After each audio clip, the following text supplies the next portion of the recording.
Nggih, alhamdulillah sesuai amanah panitia, saya diamanai untuk berbagi gitu ya, mengenai, tips atau apalah strategi agar kita tetap bisa produktif menulis untuk, siapapun. Nah, terutama pada saat ini untuk mahasiswa, guru, dan dosen gitu ya, alhamdulillah ya.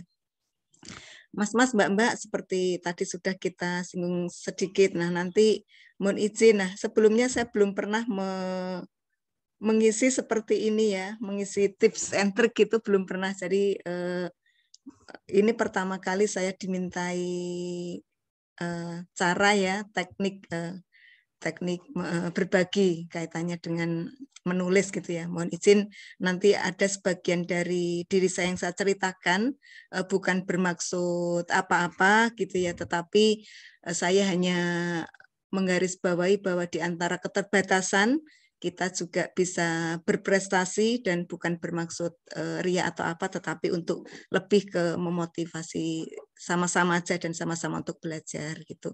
Jadi nanti ada gimana pengalaman diri saya, kemudian bagaimana nanti dengan kita tulis-menulis itu diuntungkan, dan gimana kita tetap kreatif.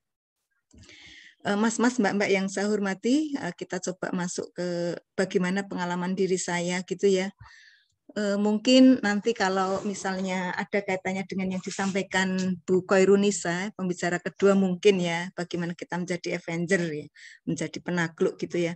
Waktu dulu, waktu saya masih SD itu, mohon maaf ya, mungkin kalau sekarang saya dikategorikan stunting gitu ya, badan saya tuh kecil gitu ya, kelas 5 SD itu beratnya hanya 17 kilogram, saya ingat gitu ya, kecil sendiri. Nah, kalau pulang itu sama teman-teman itu ditinggal lari temannya. Jadi kami itu dari kampung untuk ke sekolah. Nah, sekolahnya itu dititipkan di SD Impres karena SD kami itu sedang dibangun. Nah, untuk dari rumah ke SD Impres itu jalannya mungkin sekitar 3,5 kilometer. Itu jalan kaki, tidak ada antar jemput seperti sekarang. Nah, jadi berangkat itu pagi banget gitu ya, jam 6 atau setengah 6. Nah, kemudian melewati lapangan, melewati hutan, baru ketemu desa, kemudian nanti ada hutan lagi, seperti itu. Nah, kadang-kadang kalau saat itu, waktu SD dulu itu, kelas 3, kelas 4 itu saya sering ditinggal lari sama teman-teman, saya nggak bisa ngejar gitu ya. Sampai saya punya strategi ketika pulang, nah pulangnya kan sudah siang, terus pas beduk-beduk gitu panas banget. Nah, saya tuh takut kalau lewat hutan sendirian. Nah, sekarang saya pada saat itu saya punya strategi, saya lari duluan. Jadi ketika teman-teman jalannya lebih cepat, ketika di hutan saya sudah ada temannya dan sudah separuh jalan seperti itu. Jadi saya pendiam, penakut. Nah, kemudian mau ngomong itu entah malu, entah nggak bisa ngomong, saya juga gimana gitu ya. Jadi kemudian kebetulan masuk SD itu 6 tahun, saat itu berambang kosong ya, ada istilah berambang kosong, dititipkan gitu. Jadi sebenarnya mau TK, tetapi TK-nya juga belum ini ya, belum terlalu seperti sekarang lah, belum wajib seperti itu. Jadi berambang kosong dititipkan di SD. Kemudian yaitu teman-temannya besar banget ya, besar-besar gitu ya. Mungkin 2 atau 3 tahun di atas saya. Nah, jadi itu kondisi diri saya. Nah, di sini pendiam. Nah, itu yang saya garis bawahi. Jadi karena takut ngomong, takut nulis, takut apa. Jadi saya tuh juga cuma gimana ya, seperti itulah gambarannya gitu ya. Kemudian masalah pendiam ini berlanjut, Bapak Ibu, Mas-mas, Mbak-mbak, bukan hanya di SD saja. SMP-nya saya itu juga pendiam, SMA-nya juga pendiam. Teman itu sedikit banget, jadi teman sedikit tapi sampai sekarang masih dekat. Jadi teman SMP hanya 4 orang, teman SMA juga sedikit. Jadi kalau teman satu kelas ya masih, tetapi tidak sedekat yang 4 orang tadi. Nah, dan kuliah juga sudah ini ya, sudah agak-agak karena saya dipaksa misalnya jadi panitia gitu kan, mau tidak mau harus lapor apa yang sudah dilakukan. Nah, itu mulai gitu ya. Kemudian sifat yang kedua, Bapak Ibu, Mas-mas, Mbak-mbak semua. Nah, Ini kata Ibu Dr. Aisyah Dahlan. Ibu Dr. Aisyah Dahlan banyak sekali kuliahnya di YouTube ya. Alhamdulillah kita bisa mengikutinya secara free. Untuk laki-laki gitu ya, untuk laki-laki itu dalam sehari itu 3-5 ribu kata Bapak Ibu ketika harus mengekspresikan diri. Ketika tadi ya, saya tadinya pendiam, nah kemudian menjadi wanita dan dewasa. Nah, menurut Ibu Aisyah Dahlan untuk wanita itu 15-25 ribu kata dalam sehari sebagai ekspresi diri. Seandainya Bapak Ibu, nah ekspresi diri kata-kata baik laki-laki ataupun wanita itu diekspresikan dengan tulisan, itu sudah banyak halaman Bapak Ibu atau banyak artikel. Nah, karena pengalaman saya mengeluarkan artikel di jurnal ilmiah, satu artikel hanya 5K, hanya 5.000 kata saja. Nah, berarti dari sini sebenarnya potensi kita sebagai manusia, baik pria ataupun wanita, untuk mengekspresikan diri, salah satu di antaranya dengan menulis, ya itu bisa menghasilkan banyak sekali tulisan gitu ya. Karena menulis itu salah satu bentuk dari ekspresi diri. Nah, seperti tadi, kalau tadi saya pendiam gitu ya, saya punya cara lain untuk mengekspresikan diri ya. Jadi dari sini kita garis bawahi saja, sebenarnya kita dikaruniai oleh Allah Subhanahu wa Ta'ala. Nah, untuk pria dan wanita jauh lebih banyak untuk mengekspresikan diri dengan kata-kata. Dari saya tadi ya, balik ke saya lagi, mohon maaf hanya share saja. Kata di pendiam ya. Saya menulis cerita Bapak Ibu, ceritanya bukan buku harian tetapi benar-benar cerita. Jadi kadang-kadang saya fabelkan gitu ya. Siapa nakalin saya, nah itu saya ceritakan menjadi cerita fabel hewan-hewan atau apa. Atau dikasih nama tokoh orang lain gitu. Ya kadang-kadang saat itu tidak terlalu diopeni tulisannya. Nah, kadang yang penting nulis sudah lega, itu sudah cukup gitu ya. Seperti itu. Nah, kemudian waktu SMP SMA Bapak Ibu ketika ini saya SMP SMA itu sudah menulis cerpen gitu ya, cerpen. Nah, bakal novelnya nggak jadi-jadi karena lebih sekedar keungkapan hati gitu ya. Kemudian menulis puisi, nah lomba-lomba karya ilmiah, membuat esai, tapi selama SMP SMA saya tidak pernah menang untuk lombanya. Pernah menjadi finalis di UGM waktu itu ya, lomba menulis tentang kenakalan remaja, jadi finalis saja tetapi tidak menang gitu. Kemudian untuk pas mahasiswa menulis masih, jadi menulis esai, menulis karya tulis ilmiah, dan mengikuti lomba-lombanya. Dan untuk lomba-lomba ini ada progres, karena ternyata passion saya sudah mulai kelihatan bahwa ketika saya mengungkapkan isi hati, nah lebih ke tulisan. Begitu Bapak, Ibu, Mas-mas, dan Mbak semua. Kemudian tadi setelah lulus saya menjadi guru, kemudian baru tahun 2000 menjadi dosen gitu ya.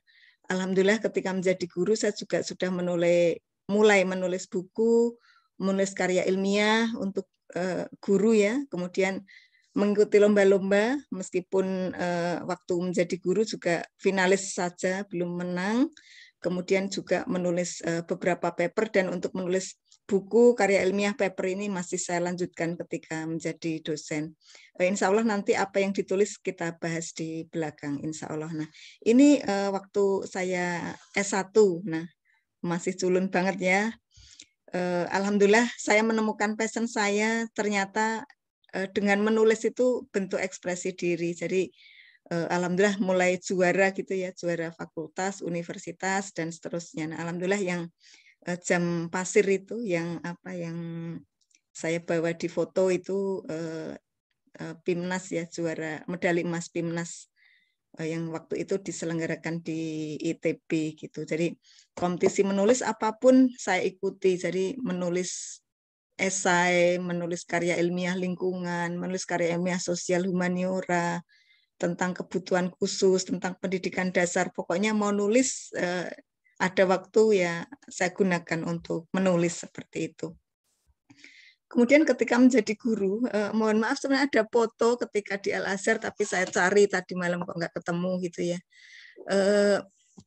Selain menjadi pengabdi di SMP di Gunung Kidul, kemudian nanti menjadi guru di Al-Azhar Kelapa Gading, Jakarta. Nah, ternyata itu peluang untuk menulis banyak sekali Bapak dan Ibu. Nah, selain karena dulu aslinya gitu ya, saya bercita-cita itu menjadi ya cita-cita saya awalnya saya ingin menjadi ini ya, ahli di teknik kimia gitu, insinyur di teknik kimia. Sebenarnya dari sisi kemampuan alhamdulillah, tetapi orang tua saya lebih setuju saya menjadi guru, maka saya disarankan untuk menjadi guru, dan alhamdulillah pada saat itu kita ini ya manut gitu ya sama arahan orang tua, karena orang tua juga punya keterbatasan ekonomi. Kemudian ketika di Al-Azhar Kelapa Gading itu saya mengajar di SD. Kalau mengajar di SD kan itu ya Hanggapai ya, keterampilan juga harus bisa, olahraga bisa, bahasa Inggris juga harus bisa, kemudian matematika IPA, fisik, matematika IPA, bahasa Indonesia bisa. Nah, padahal aslinya saya itu guru matematika. Nah, di Sydney ketika saya mengajar di sekolah dasar itu, ini memotivasi saya benar-benar untuk bisa seperti sekarang Bapak Ibu. Nah, kalau dulu saya pendiam, kalau ngomong seperti ini tuh saya bingung mau ngomong apa. Nah, tetapi ketika menjadi guru SD, saya harus bercerita apapun kepada siswa-siswa saya ya. Gimana makan yang benar, gimana apa, dan seterusnya, pokoknya pembelajaran akhlak, membacakan cerita kepada anak-anak, bagaimana keterampilan, jadi membuat macam-macam saya ajari. Nah, di sini dari mengajar macam-macam itu saya tuliskan menjadi buku ya, Sampah Menjadi Emas gitu. Jadi ini untuk lomba dulu di Puskurbuk saat itu ya, yang lomba untuk buku-buku bacaan non-fiksi anak SD gitu ya. Jadi bagaimana dengan sampah-sampah ya, seperti sekarang ada kertas, ada apa, bisa menjadi bernilai berharga. Nah, sekarang bisa macam-macam ya, ada botol bekas, ada macam-macam sampah plastik yang bisa dipoles. Nah, dari sampah bisa dihasilkan menjadi laba atau uang yang bisa digunakan untuk menghidupi diri sendiri. Nah, itu salah satu karya kami, salah satu produk ketika di Al-Azhar dulu. Dan Bapak Ibu ketika mengajar, nah tentu saja setiap hari kita membuat soal latihan sih Bapak Ibu. Dari soal-soal latihan itu kita kumpulkan nanti menjadi buku. Nah, ada di bagian bawah nanti ya. Meskipun ketika saya lomba karya ilmiah, lomba menulis, tidak pernah menang, hanya menjadi finalis saja, tetapi alhamdulillah keterampilan-keterampilan yang dulu yang tadi disampaikan oleh yang membuka tadi ya Mas, siapa tadi Mas? Ahmad Lutfi ya, ternyata keterampilan-keterampilan dulu yang kita anggap remeh karena dulu bisa cerita, bisa punya macam-macam hal, itu ternyata Allah itu mempunyai cerita indah untuk kita. Jadi dengan mengajar di sekolah dasar, kemudian kita bisa menuliskan latihan-latihan harian itu kita kumpulkan nanti menjadi buku ajar gitu ya. Jadi kita tidak boleh menyepelekan hal-hal yang remeh ya, tetapi karena suatu saat itu akan menolong kita di kehidupan di masa mendatang. Kemudian ketika kita Bapak Ibu nanti Mas-mas Mbak-mbak yang sekarang mahasiswa, insya Allah sebagian jadi dosen ya. Kalau jadi dosen kita tidak lepas dari Tridharma perguruan tinggi. Nah, kalau di UMS ada 4 dharma perguruan tinggi ya, ditambah dengan dakwah gitu ya. Jadi ada kan leres Ibu Dr. Fitri nggih. Jadi nanti ada pendidikan itu kita harus sekolah, nanti mengajar itu mengampu mata kuliah, ada meneliti, ada pengabdian, kemudian ada tugas-tugas tambahan termasuk diantaranya menjadi panitia, mengkoordinir mahasiswa dan seterusnya. Ketika di proses ini Bapak Ibu Tridharma perguruan tinggi atau 4 dharma perguruan tinggi, ini kita benar-benar terasah untuk menulisnya ya Bapak Ibu. Apalagi mas-mas mbak-mbak yang nanti ya melanjutkan S2 dan S3 ya. Setiap kuliah, nah seperti yang matur nuwun Mas Muntako yang menjadi kontak person kegiatan kami ini ya, Mas Al ya. Ya, sami-sami ya, Mas Al. Nah, ketika S3 ini kita pasti menghasilkan banyak paper ya, Mas Al. Termasuk waktu S2 dulu. Nah, kalau saya, ini pengalaman saya, S2, S3 itu banyak paper, tetapi saya tidak openi. Nah, karena ya paper ya ditumpuk saja. Tetapi sekarang paper-paper itu malah justru bisa dikumpul-kumpulkan teman-teman dan bisa dijadikan bahan untuk mengupgrade kurikulum vitae ya, memperpanjang kurikulum vitae gitu. Entah papernya nanti dipublish ketika ada tawaran jurnal-jurnal. Jurnal tidak harus Sinta 2 dan Sinta 1. Nah, Sinta belum bersinta ataupun Sinta 5, 6 pun tidak masalah. Nah, soalnya itu akan terekod di OJS, ada DOI-nya ya, Digital Object Identifier, yang nanti akan itu punya kita terus-menerus sampai akhir insya Allah gitu ya. Jadi itu bisa dimanfaatkan. Kemudian setiap mata kuliah yang ada paper itu kita punya catatan ya, dari catatan-catatan mata kuliah itu kalau Mbak-mbak, Mas-mas catatannya rapi, ditambah sana ditambah sini bisa menjadi buku.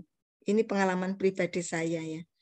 Kemudian paper-paper pasti bisa dipublish di mana-mana, di jurnal, di proceeding, di nanti menjadi book chapter juga bisa. Nah, kata kuncinya teman-teman ini ya, mengorganisasikan dengan baik, jangan seperti saya. Kalau saya dulu sekedar melengkapi tugas dari dosen gitu ya, tetapi ternyata dari tugas-tugas kuliah itu sebenarnya tabungan ide-ide untuk riset ataupun tabungan untuk membuat buku atau catatan yang lain gitu ya. Kemudian ketika kita ini ya teman-teman pada penelitian, mungkin nanti kalau di awal-awal kita susah ya, oh dapat dana riset dari mana? Awalnya mungkin bisa riset didanai sendiri atau dana di universitas, kolaborasi dengan dosen-dosen senior. Nanti bisa menghubungi Bu Dr. Fitri. Bu Fit, ada riset payungan enggak? Kami mohon berkenan ikut ya, siap membantu apapun. Nah, insya Allah Bu Fitri akan membantu mencarikan gitu ya Bu Fitri, dengan dosen-dosen, Allah dengan dosen-dosen juga, karena satu sarana sekarang untuk terakreditasi baik kan ada riset payungnya itu gitu. Betul. Oke. Jadi mas-mas mbak-mbak yang masih mahasiswa S1 bisa kolaps dengan dosen senior atau juga dosen-dosen muda itu kolab dengan senior ya gitu. Insya Allah pengalaman kami kolaborasi dengan dosen senior banyak manfaatnya termasuk membangun jaringan. Kemudian kita juga bisa ngupdate ini Bapak Ibu dari pemerintah daerah ya, atau dengan kolaps dengan teman-teman sejawat, itu biasanya ada tawaran riset kalau di Jogja. Untuk guru, untuk dosen ya, meskipun dananya tidak banyak, tetapi paling tidak ada jaringan sama menambah panjang kurikulum vitae tadi ya. Kemudian kerjasama antar instansi yang multidisiplin, nah ini juga menjanjikan. Apalagi sekarang kalau Bu Fit ya kan, alhamdulillah sudah doktor ya, itu bisa mengajak teman-temannya untuk kedai reka itu Bu Fitri. Nah kedai reka itu bisa berkolab dengan teman-teman dari fakultas lain dan beberapa multidisiplin. Iya, Prof.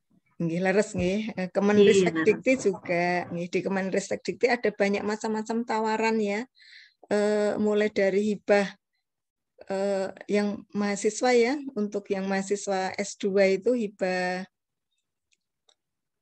magister, hibah doktor, nah kemudian ada riset fundamental, ada bersaing, ada kerjasama internasional, nah dan macam-macam ya. Ya yang penting bagaimana kita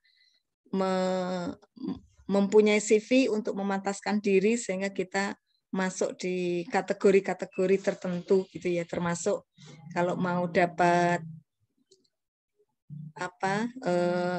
privilege ya, hak-hak yang lain, hak tambahan bisa meningkatkan publikasi sehingga mempunyai hak indeks yang tinggi untuk dapat hak tersebut nih gitu.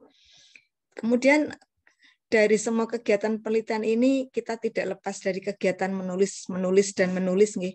mulai dari proposal, kemudian kemajuan, laporan. Nah, luarannya bisa berupa buku, bisa berupa artikel jurnal begitu. Nah, kemudian untuk pengabdian Bapak Ibu, nah pengabdian pada masyarakat, nah sebenarnya kita juga bisa menulis banyak dari sini. Keluhan-keluhan pengguna di lapangan atau di sekolah itu bisa menjadi ide riset atau ide buku.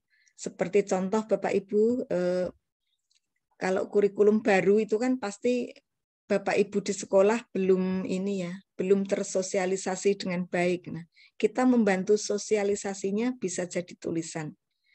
Keluhan Bapak Ibu di sekolah, oh kurikulum Merdeka itu seperti apa atau kurikulum prototipe.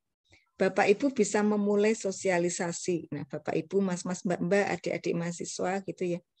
Bisa menjadi book chapter gimana atau strategi untuk mengajar di daerah 3T. Strategi untuk mengajar di SD yang jauh dari kota.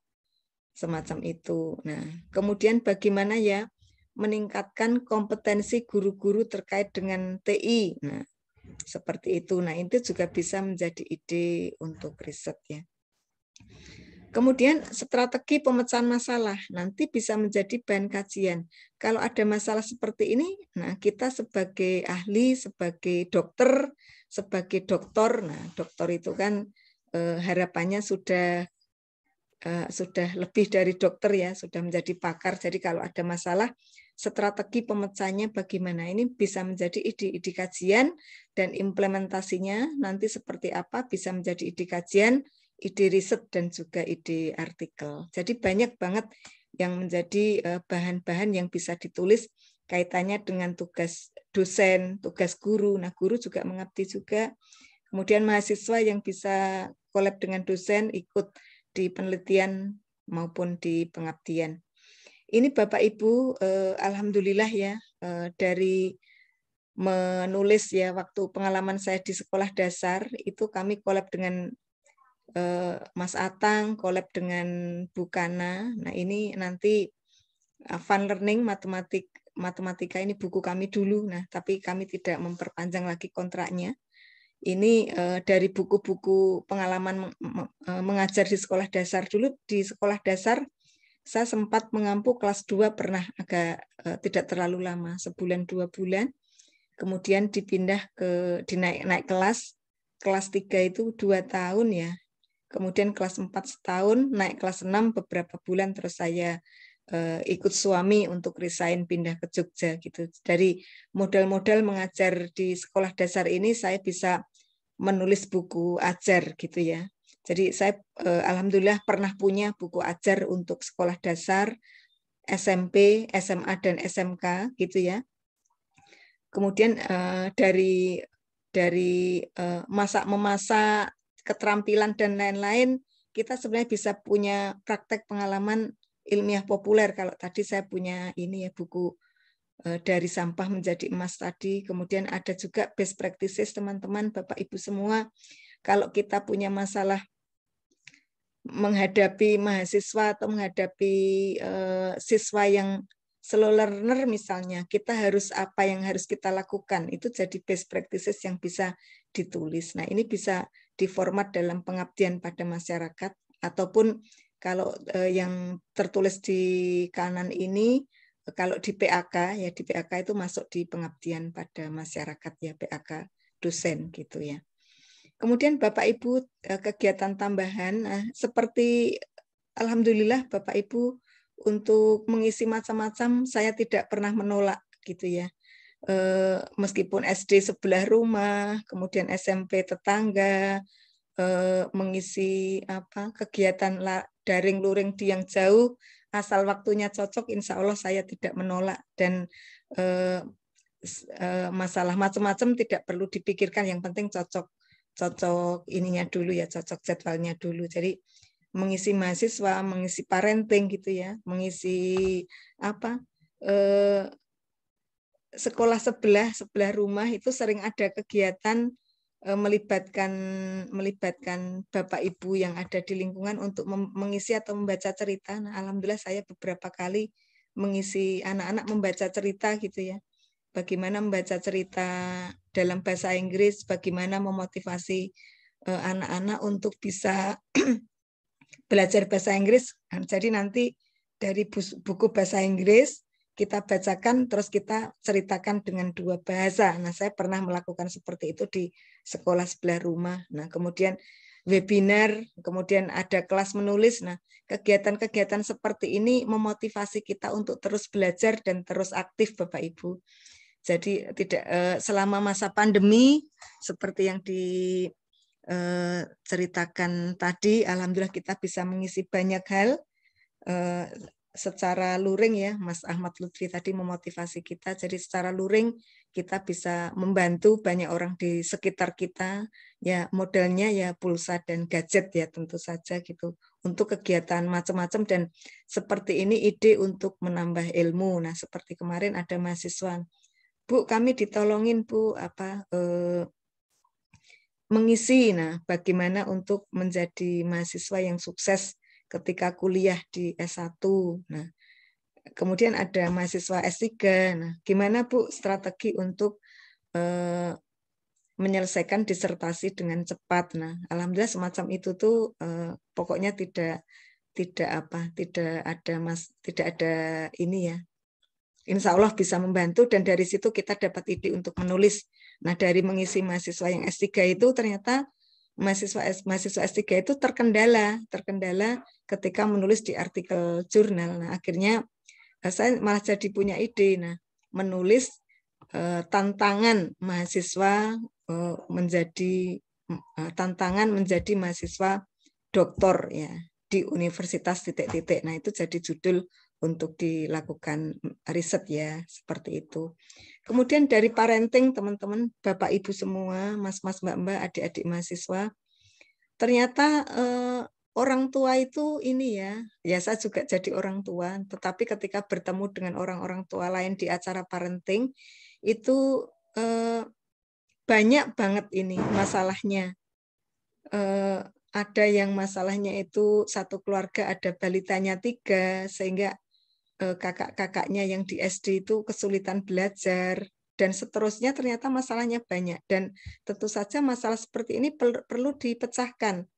Ada satu keluarga yang kakak-kakaknya pinter, tetapi adiknya yang paling ragil, yang paling kecil itu slow learner, seperti itu. Nah, gimana kita membantu? Kemudian di kelas, nah di kelas itu ada 1-2 siswa yang sangat pinter sehingga mengganggu teman-teman yang lain. Itu gimana strateginya, itu masuk di parenting ini ya. Jadi seperti itu bisa menjadi ide-ide untuk melakukan riset. Nah, kata kuncinya ya ditulis saja gitu ya, teman-teman ya. Kemudian yang menyadarkan diri saya itu juga salah satu diantaranya dengan keuntungan menulis, dan saya juga memotivasi mas-mas, mbak-mbak, bapak ibu semua untuk ini ya, merasakan keuntungan juga gitu ya. Jadi kalau pertama tadi saya meluapkan eksistensi diri gitu ya, aktualisasi diri dengan menulis, karena dulu saya tidak bisa ngomong seperti sekarang gitu ya. Alhamdulillah sekarang sudah bisa bertemu bapak ibu, bisa seperti ini tuh prosesnya puluhan tahun sih bapak ibu ya. Kemudian yang kedua, nah saya itu apa ya, dengan poin-poin itu lebih ke bukti menyelesaikan tugas gitu ya. Tetapi nanti dari eksistensi diri, kemudian bukti menyelesaikan tugas, ada tambahan dolar gitu ya untuk belanja. Nah itu tuh salah satu dampak dari kita menulis. Insya Allah kita eksplorasi satu-satu. Mbak-mbak, mas-mas, nah kadang-kadang gini ya, kalau kita curhat ya, curhat di sosmed kadang-kadang menjadi gibah gitu ya, atau malah menjadi dibully oleh teman-teman kita gitu ya. Curhat sama orang tua atau sama orang lain belum tentu bisa memberikan solusi. Nah, ya memang seperti tadi disampaikan oleh Ibu Korprodi, Ibu Ibu Fitri, Bapak. Ibu Fitri, Bu. Matur nuwun Ibu Fitri. Ibu Fitri ya. Kita apa-apa semeleh semende sama apa ya, bergantung itu kan hanya kepada Allah saja seperti tadi Bu Fitri sampaikan. Jadi kita memang mohon kepada Allah untuk curhatnya. Nah, tetapi kita juga perlu menyampaikan di di dalam diri kita ketika ada resah, ada gemuruh, ada sesuatu kan kita perlu ungkapkan. Nulis saja teman-teman, atau nulisnya bisa nulis cerita, nulis apa, nanti insya Allah lega. Nanti monggo mau disimpan, mau dibuang, mau dibakar, tulisannya tidak masalah. Nah, itu salah satu ungkapan diri lega seperti itu. Tetapi dari sini kelegaan ini sebenarnya kita poles. Kita menulis kegundahan kita itu jadi cerita atau jadi cerpen. Nah, sebagai contoh teman-teman, kalau zaman dulu SMS itu kan ketika mau Lebaran atau mau hari raya tahun baru atau apa atau Idul Kurban itu kan suka ada SMS nomor WA saya sudah ganti atau nomor HP saya sudah ganti, tolong ditransfer ke sini saja ya. Seperti itu kan sebenarnya ada SMS salah nyasar ya. Satu pernah SMS salah nyasar teman-teman. Jadi inilah apa saya sebutkan, saya itu ada kerjasama riset dengan sebuah instansi besar. Kemudian instansi tersebut akan mengirimkan honorarium saya sebagai narasumber gitu ya. Ada di instansi itu ada Ibu Nana gitu aja lah, Ibu Nana nama samaran. Ibu Nananya itu di instansi tersebut satu kantor itu ada dua, Ibu Nana A, Ibu Nana B. Yang meminta nomor rekening saya itu Ibu Nana A. Qadarullah saya mengirimnya itu ke Ibu Nana B. Nah, kebetulan Ibu Nana B itu kurang berkenan, jawabannya itu nggak enak banget ya, intinya tuh, iya Bu Heri, nanti kalau saya ada uang banyak, Ibu saya transferin. Coba, jadi saya itu langsung galau. Saya sudah mohon maaf, tetapi beliau tidak merespon maaf saya, jadi dicuekin. Jadi maaf saya hanya di-read doang, tidak dibalas. Padahal saya sudah mohon maaf dengan kata panjang lebar gitu ya. Saya galau banget. Nah, saya mau ngapain? Akhirnya saya membuat cerita. Nah, ya ceritanya intinya begitu. Nah, ada SMS nyasar begini begitu, dampaknya apa? Nah, itu jadi satu ini teman-teman, satu cerita, satu cerpen. Kebetulan kok Qadarullah Bapak Nur Hadi dari FBS UNY hanya pas itu ambil uang dari bank. Kalau di UNY kan di sebelah timur itu kan ada tempat ambil uang dulu ya, di utara kantor pos. Kemudian kami ambil di situ. Pulangnya itu bareng sama Pak Nur Hadi dan istrinya yang juga ambil uang. Nah, terus saya tanya aktivitasnya apa sebentar. Ini Mbak, aku golek, saya nyari, maaf bahasa Jawa, ngomongnya kami pakai bahasa Jawa. Kami nyari satu cerpen untuk dipublish di di Cakrawala gitu ya. Cakrawala itu semacam ini ya, buletinnya rektorat gitu ya. Kurang cerpen satu ya Mbak.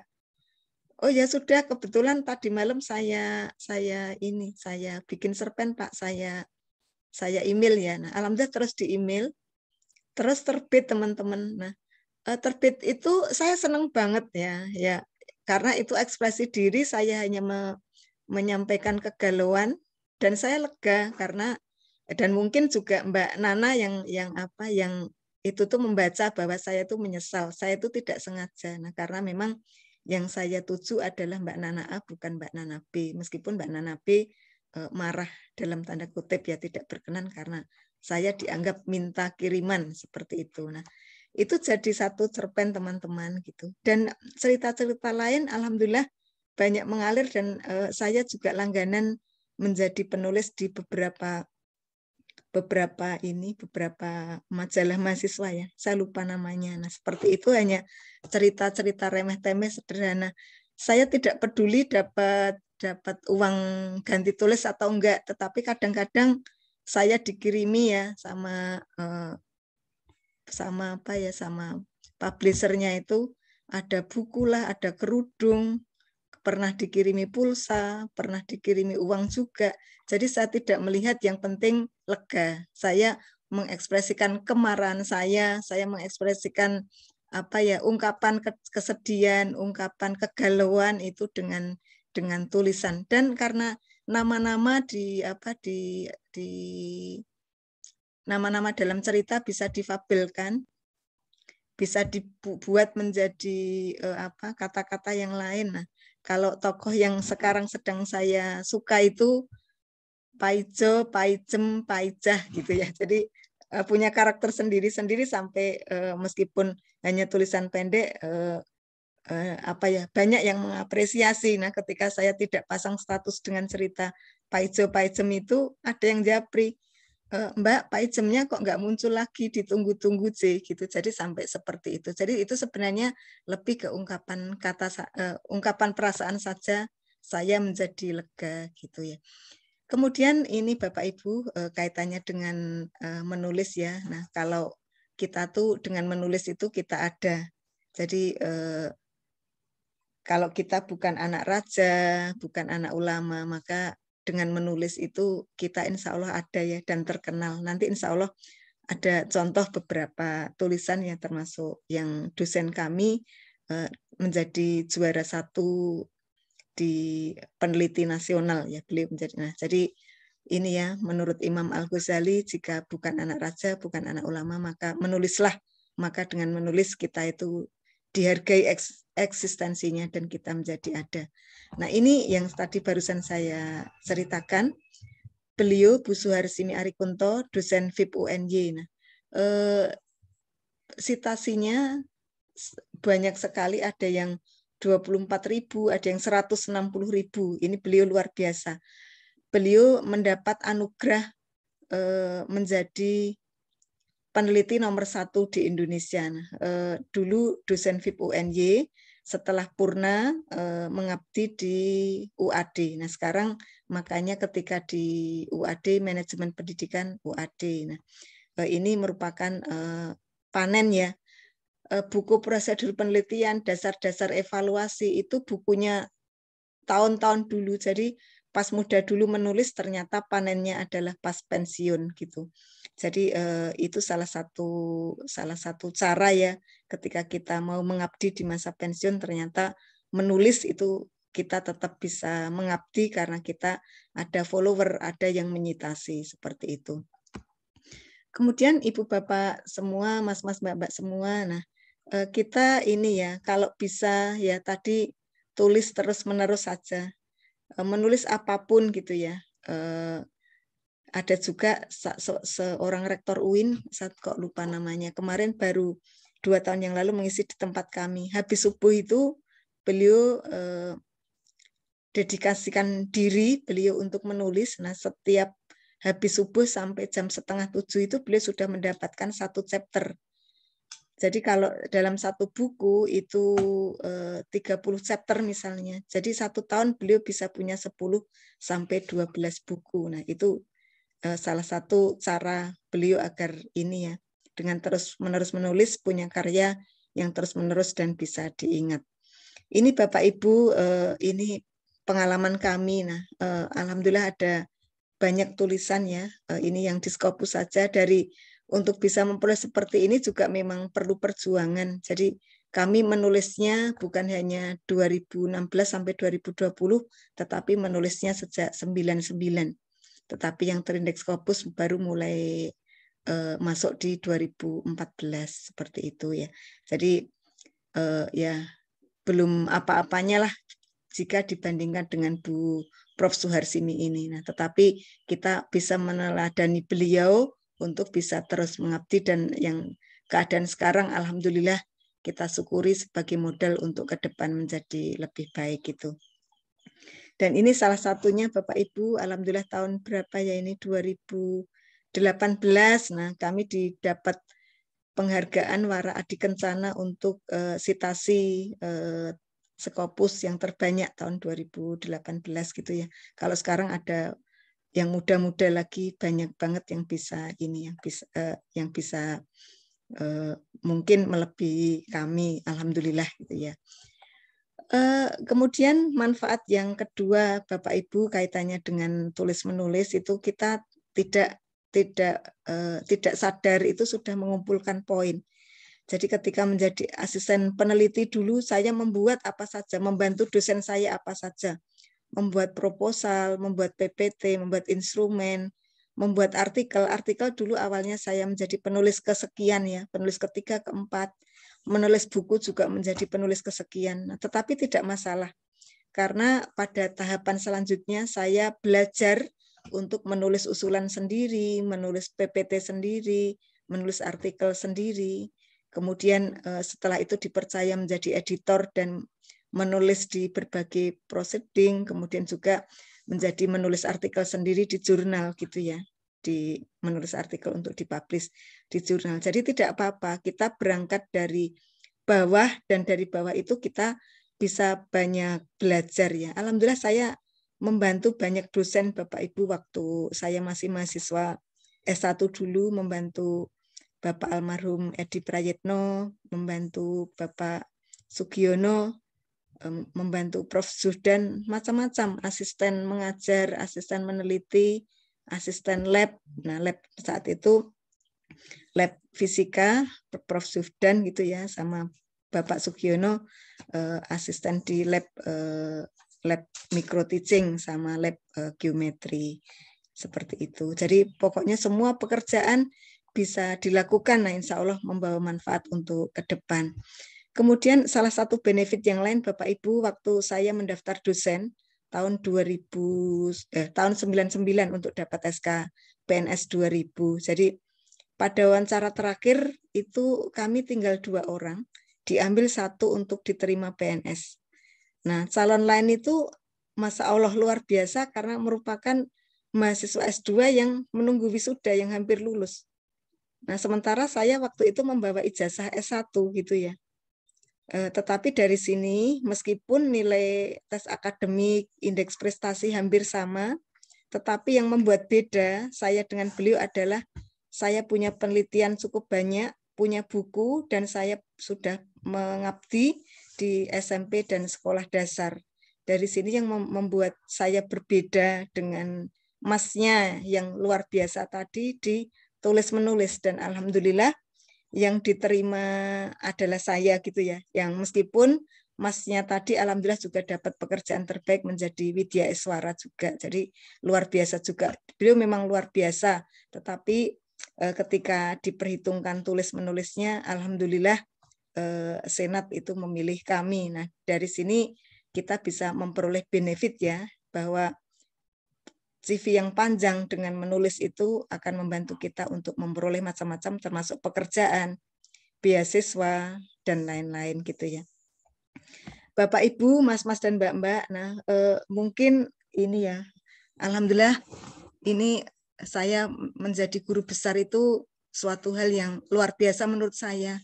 Saya waktu dulu tidak pernah punya cita-cita untuk ini gitu ya. Saya pun pernah 13 tahun tidak mengurus pangkat ya. Karena saya termasuk orang yang memeng gitu ya, ogah kalau mengurus pangkat. Tetapi dengan adanya saya nulis terus, kemudian kalau PPM ya saya tulis. Jadi pokoknya menulis yang dikerjakan, mengerjakan yang ditulis. Nah, itu saya punya poin cadangan yang banyak untuk modul kuliah. Jadi modul-modul kuliah juga saya ada. Jadi latihan-latihan saya rapikan jadi modul. Modul diperbaiki jadi buku. Kemudian ada ide-ide melimpah ketika ada software baru belajar. Gitu. Jadi poin-poin pengajaran, poin penelitian itu melimpah, sangat melimpah. Ketika saya hanya perlu 200 untuk dari 100 ke 300, saya sudah mengumpulkan 700.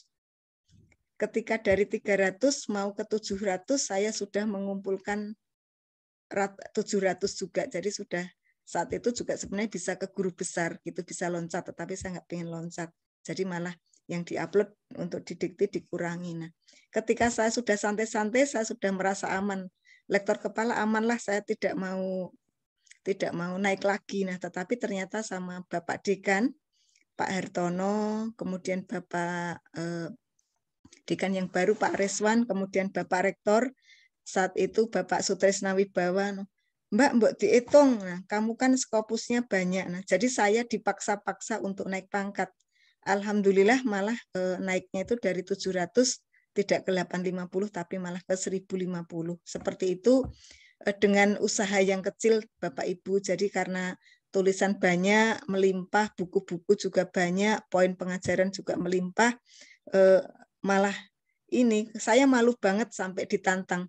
Nek kono ra gelem ngrekap tak rekap ke gitu. Jadi mau dicarikan orang sama atasan saya sama Bapak Dekan untuk merekap gitu. Tapi akhirnya saya merekap sendiri dengan dibantu mahasiswa karena saya malu kalau ditolongi gitu ya. Karena saya dimotivasi untuk naik pangkat gitu ya. Padahal saya tidak pengen saat itu tidak pengen naik pangkat gitu Bapak Ibu ya.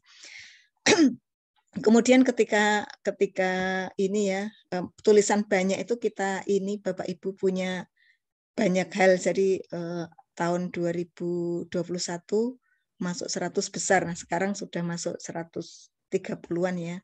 Gitu. Kita dari sini kita bisa mengajukan proposal penelitian yang jauh melebihi dosen biasa di Simlitapmas. Kemudian kalau di LPDP juga bisa mengajukan sampai tawaran riset itu banyak banget yang bisa ditangkap gitu ya. Kemudian kita juga bisa menjadi reviewer calon penerima beasiswa. Jadi ada beasiswa apa di WA ya.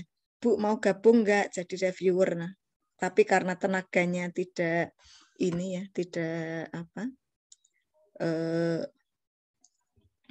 tidak bisa semuanya diayai. Nah, kita hanya memilih yang dulu-dulu sudah dilakukan saja.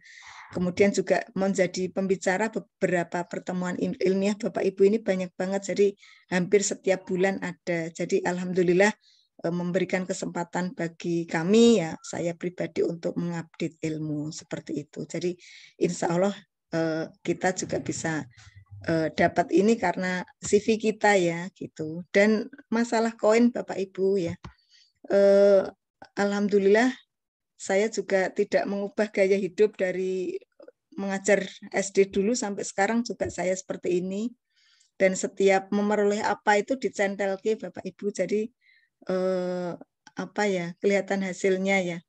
Oh dari tulisan ini jadi apa? Jadi lantai depan. Tulisan ini jadi tangga, tulisan ini jadi ini, buku jadi gerbang dan seterusnya. Alhamdulillah kelihatan gitu ya. Jadi berkah. Jadi kita syukuri yang dikasih berapapun ya. Itu alhamdulillah malah Allah menambah nikmatnya ya pada kita seperti yang sudah Allah janjikan kepada umatnya seperti itu. Jadi koin-koin juga tidak masalah, pandai mengelola, insya Allah dengan menulis juga banyak. Nah, kemudian yang ketiga ini tips produktif menulis Bapak Ibu. Jadi Bapak Ibu ketika mas-mas mbak-mbak semua adik-adik mahasiswa ketika mau menulis nanti ada 6 ini ya, ada 6 atau 7 tips ya. Pertama nanti kita membaca, mendengar, melihat. Yang kedua kita ada ide baru apa gitu ya. Kita memaksa punya ide baru. Kemudian kita menawarkan solusi, kita mengerjakan hal-hal yang baru, menulis yang dikerjakan, mengerjakan yang ditulis, kemudian nanti refleksi diri. Ini tips untuk menulis, insya Allah kita bahas satu persatu. Mas-mas, mbak-mbak, ibu bapak semua. Nah, kalau misalnya kita tidak bisa menulis itu, Bapak Ibu, Mas-mas, Mbak-mbak semua, bacalah, dan bacalah. Nah, dengan membaca banyak, nanti kita insya Allah akan ada ide apa untuk ditulis. Tetapi kalau kita kurang bahan, nah kita akan kesulitan. Nah, karena seperti yang disampaikan oleh Prof. Marsikit, yang namanya menulis itu adalah luberan air gitu ya. Sementara kalau dituang itu memenuhi itu adalah membaca. Atau ibaratnya gini, kalau menulis atau tulisan itu adalah luberan dari pengetahuan. Kalau pengetahuan kita belum penuh, itu kita tidak akan meluber, maka tidak akan menjadi tulisan. Jadi seperti itu. Jadi dengan membaca banyak itu kita akan memperoleh ide-ide yang baru, kita akan memperoleh visi yang berbeda. Dari dulu itu saya melihat buah labu itu kok begitu ya, cuma di sayur bobor sama mbok saya ya. mbok saya itu, kalau saya manggil mbok itu berarti nenek ya. Nenek saya itu kami memanggilnya mbok karena mama saya memanggil ibunya itu mbok. Nah, mbok saya itu sukanya itu sayur bobor waluh. Dari dulu taunya waluh itu hanya untuk di sayur bobor, Bapak Ibu, Mas-mas, Mbak-mbak. Nah, jadi mau nulis ya nulisnya sayur bobor aja, kan nggak asik ya gitu. Meskipun kalau sekarang sayur bobor enak karena langka gitu ya. Nah, tetapi ternyata dengan membaca, dengan melihat, nah kita bisa memeroleh ilmu baru, loberan pengetahuan yang nanti bisa ditulis. Insya Allah kita bahas belakang. Gitu ya.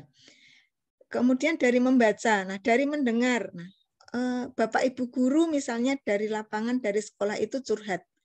Ada masalah macam-macam, siswa saya begini, saya menggunakan gadget susah, siswa saya mau bikin gini-gini tidak punya kuota untuk pembelajaran daring. Kita mendengar, dari situ kita bisa menawarkan solusi. Nah, solusinya apa? Nah, itu bisa jadi tulisan. Kemudian melihat ya, kita ke pasar, kita kemana gitu ya. Oh, ternyata di pasar itu banyak ya ibu-ibu yang rekoso.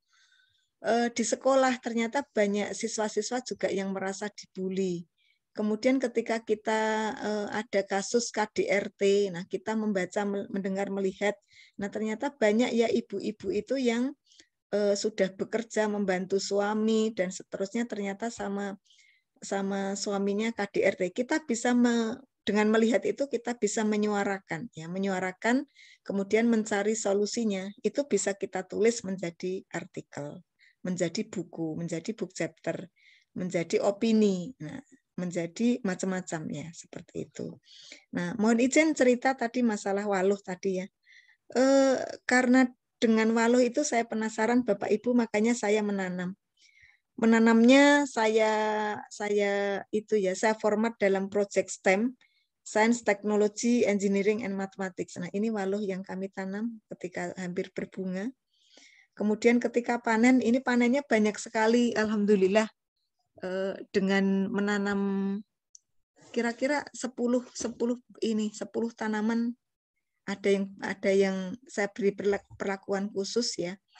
Yang kami berikan perlakuan sempurna, pupuk sempurna itu satu batang labu ternyata bisa menghasilkan 5-7 labu Bapak Ibu, dan macam-macam jenisnya. Ini dari satu pohon ternyata bisa berjenis bentuk yang diperoleh. Satu pohon ternyata ada yang bulat, ada yang lonjong, ada yang panjang, ada yang hijau, ada yang dan seterusnya. Kemudian dari labu ini kita olah. Ternyata pengolahan labu sendiri itu menjadi cerita tersendiri. Menanam labunya itu menjadi project STEM, memasak labunya menjadi project STEM, judul yang lain. Nah, dan dengan mengerjakan hal yang baru, yang sederhana, yang kita melihatnya sehari-hari, sudah jadi tulisan, sudah jadi bahan seminar, dan menarik sekali banyak yang menghubungi saya terkait dengan pembelajaran STEM ini, seperti itu, dan bisa dilakukan di sekolah dasar, nanam berambang bawang, nanam apa, nah semua bisa dikerjakan dengan siswa-siswa gitu ya. Jadi tadi ya kita menulis saja yang dikerjakan. Jadi kalau kita kemarin-kemarin mengerjakan apa, pengalamannya ditulis menjadi best practice. Kemudian yang akan dikerjakan juga ditulis. Oh, kalau misalnya saya punya inovasi ini, idenya begini, idenya saja ditulis. Nah, kemudian kalau sudah ide ditulis, bisa juga ide dijadikan proposal untuk diriset. Nah, kemudian dari menulis yang dikerjakan, mengerjakan yang ditulis, itu nanti bisa banyak macam-macam karya. Bisa penelitian, bisa karya ilmiah, bisa buku, bisa opini. Dengan melihat yang ada itu bisa jadi sempilan-sempilannya, bisa jadi cerpen, bisa jadi puisi, gitu ya, semacam itu ya.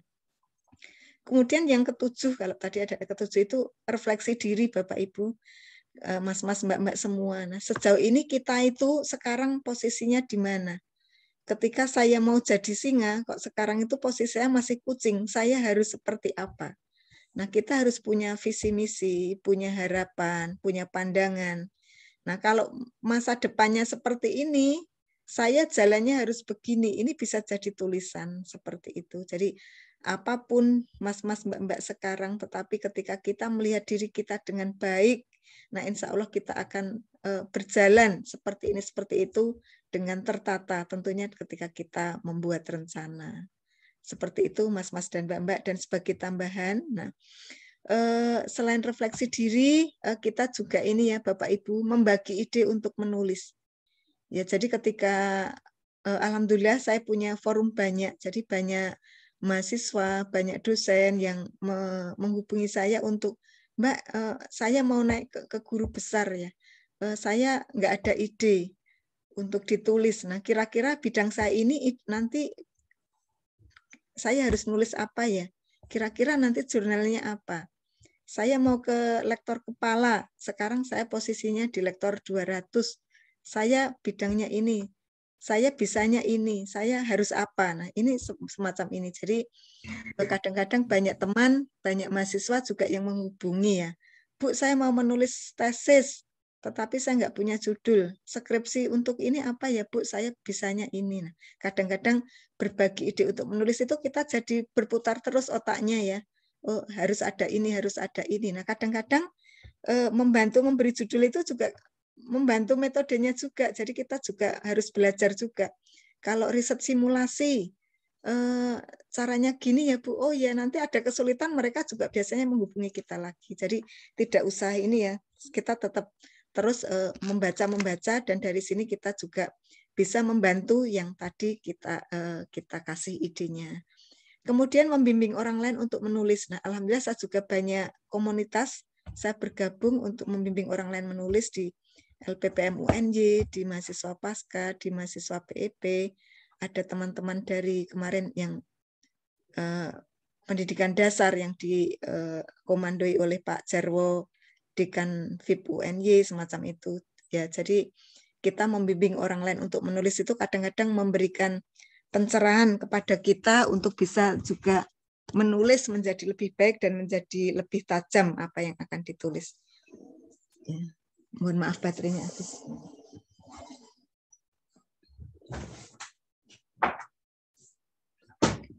Kemudian yang ketiga juga kaitannya dengan poin tambahan ini, kita juga bisa mereview dan memperbaiki tulisan. Ketika mereview, oh ini ternyata dari bacaan orang-orang kita bisa melihat, misalnya Mas Al sudah meneliti tentang ini. Nah, dari Mas Al meneliti tentang ini, poin yang belum diteliti Mas Al ini loh. Nah, oh berarti bisa saya lanjutkan di sini. Jadi dengan membaca, mereview, memperbaiki tulisan orang, memberikan masukan, itu memberikan kita ide tambahan untuk bisa ditulis gitu ya teman-teman. Dan mohon maaf ketika ini menyampaikan saja, ketika kita menulis itu banyak tantangannya. Jadi kadang-kadang ya tantangan ini bisa kita anggap sebagai ujian ya, tetapi banyak ya orang bijak yang berpendapat kalau ada sesuatu yang menantang mas-mas dan mbak-mbak, menguji mas-mas dan mbak-mbak, membuat kita terjatuh. Nah, tetapi percayalah itu akan membuat kita ya menjadi apa yang kita inginkan. Dan untuk seperti sekarang ini banyak tantangan ya, mas-mas dan mbak-mbak semua gitu ya. Bukan bermaksud melemahkan hati, tetapi kita dengan adanya tantangan yang sudah melihat tantangan yang sudah dialami oleh orang lain membuat kita itu bangkit, membuat kita itu termotivasi ya, nanti kaitannya juga mungkin dengan yang akan disampaikan Bu Koirunisa bahwa kita dengan adanya ujian jangan membuat kita jatuh, tetapi membuat kita bangkit untuk terbang menjadi lebih tinggi ya. Ini saya alami Bapak Ibu, ini kisah nyata ya. Ketika saya punya tulisan saya di cerpen atau di publish di mana, nah itu banyak orang lain yang komennya pedas ya, netizen komennya pedas gitu ya. Tulisannya Bu Heri kok gur mung kaya ngono kuwi kok mlebu Scopus. Nah, tulisannya Bu Heri kok cuma kayak gitu aja masuk Scopus gitu. Orang-orang yang bilang seperti itu tidak tahu bagaimana perjuangan saya untuk tembus Scopus. Ini mohon izin saya share dulu ya Bapak Ibu. Saya itu main di jurnal ya, submit dan seterusnya itu udah agak lama. Tetapi tembus di Scopus itu 2014. Awalnya saya itu main di riset kuantitatif. Tetapi di riset kuantitatif itu ketika kita belajar software, ketika belajar ini itu jauh ketinggalan dengan orang Amerika, orang Eropa. Tetapi ketika kita belajar riset kualitatif, unik ya, misalnya kesulitan apa, fenomena apa, itu kita pecahkan, itu malah justru laku dan disenangi oleh teman-teman ketika kita publish ya di luar negeri, karena ada keunikan di situ. Nah, dan ketika publish, yang saya publish itu terbit ya, terus bisa dibaca di internet, netizen itu bilang gini, seperti yang ditulisan, seperti itu saja kok di Scopus, aku bisa bikin 10 ya. Ketika saya mendengar itu, ya monggo Ibu, Bapak, monggo bikin 10, saya kan hanya bisanya seperti ini juga nggak apa-apa, yang penting bagi saya sudah bisa menulis, sudah lega, saya bilang gitu. Seperti ini pedes banget ya teman-teman. Nah, kemudian juga ketika lomba-lomba, nah, ketika lomba mungkin kita juga tidak juara ya. SMA ikut lomba ini, lomba itu, tetapi tidak juara. Nah, juara itu saya baru semester 3 ya. Semester 3 itu baru juara, itu pun baru juara institut ya. Tetapi tidak apa-apa, tidak juara pun, kalah pun tidak apa-apa. Kita nikmati. Nah, yang kita nikmati adalah proses menulisnya saja sudah lega. Dapat dapat apa? Ya alhamdulillah, dapat juara yang alhamdulillah. Tidak juga sudah biasa. Akhirnya sampai sekarang kalau lomba tidak juara ya alhamdulillah, karena sudah menikmati, sudah enak menikmati prosesnya, menulisnya saja sudah senang gitu ya. Ibu, mohon maaf Bu, waktunya Ibu untuk penyampaian materi itu tinggal 10 menit. Oke. Terima kasih Mbak. Insya Allah ini sudah hampir selesai, tinggal 2 atau 3 slide lagi. Mohon izin ya kita selesaikan ya. Kemudian menulis artikel cerpen itu ya, disubmit ke suatu koran, tidak dipublish sudah biasa, tidak ada kabar sudah biasa. Di koran itu saya dulu ngirim cerita-cerita lucu, ngirim cerpen nggak ada kabar, dan seterusnya. Jurnal-jurnal di reject tidak masalah, sudah sering. Prosiding sudah presentasi, teman-teman yang lain dimasukkan, punya saya kelewat. Padahal semua administrasi sudah masuk, tidak masalah. Jadi semua yang kita lakukan di reject, tidak apa-apa. Ini sudah biasa. Nah, itu tantangan juga ya. Kemudian ketika kita menulis ya, koin tidak langsung banyak ya, atau ketika kita menjadi peserta tidak langsung juara. Pernah ya menulis cerpen ya, diberikan honorarium 50.000 potong pajak ya, tidak apa-apa. Alhamdulillah diterima. Nulis puisi tidak dapat uang, sering ya, jadi nulis puisi. Nah, sekarang malah saya menggunakan Facebook untuk menuliskan puisi, menggunakan WhatsApp cerita bersambung ya, satu paragraf itu di status WhatsApp itu malah sekarang asosiasinya bukan uang lagi ya gitu. Jadi dengan ekspresi diri itu alhamdulillah sudah cukup, ada yang mengapresiasi, alhamdulillah. Jadi tidak langsung juara juga tidak apa-apa gitu ya. Tetap semangat menulis. Nah, kemudian ada kendala Mas-mas Mbak-mbak, ada kalanya kita mengalami stuck. Mau nulis nggak ada ide, mau apa nggak ada ide. Saya juga pernah mengalami ya.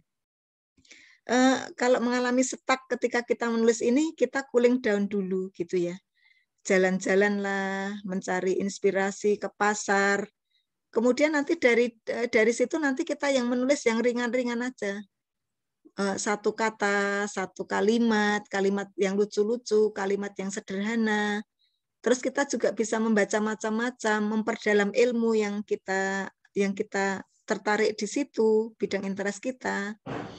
Kemudian ikut komunitas ya, kita bisa pakai grup nyata, grup beneran atau grup sosmed. Nah, kita curhat-curhat gitu ya.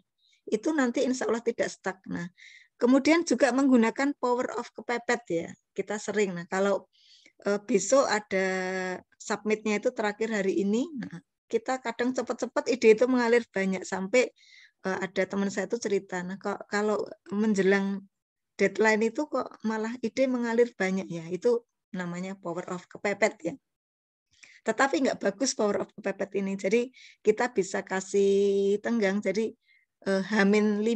Nah, kita punya target sendiri. Nah, yang kita nanti hukum diri sendiri gitu ya. Misalnya kalau tidak selesai ini nanti tidak boleh memasak. Nah, saya sering memberi hadiah diri sendiri seperti itu.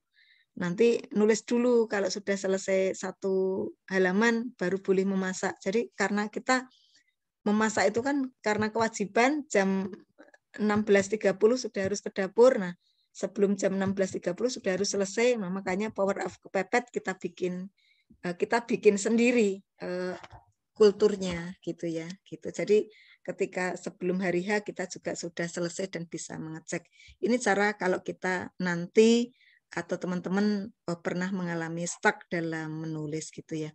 Itu teman-teman, terima kasih saya menggunakan beberapa slide dari Slido, kami berikan apresiasi, kemudian beberapa gambar, ada sebagian pakai gambar sendiri, sebagian gambar kami unduh dari google.com, dan terima kasih untuk perhatian dan semuanya. Waktu saya kembalikan ke pewara, jika ada tanya jawab monggo dipersilahkan nggih. Terima kasih, mohon maaf jika ada yang kurang berkenan. Matur nuwun sanget ya.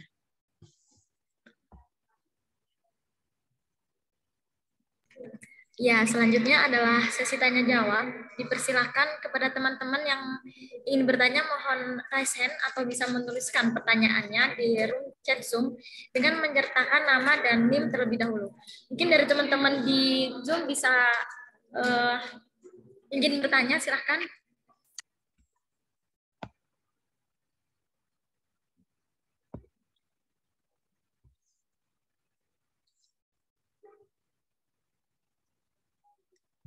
Monggo silahkan teman-teman, siapa tahu ada yang ide menulis atau apa, monggo dipersilahkan. Bapak Ibu dosen juga boleh ya.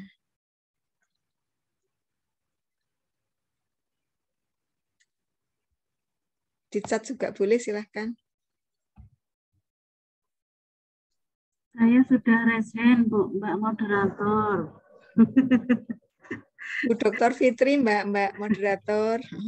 Ya, silakan untuk Bu Fitri, silakan untuk melanjutkan pertanyaannya, Bu. Terima kasih Mbak Joyce.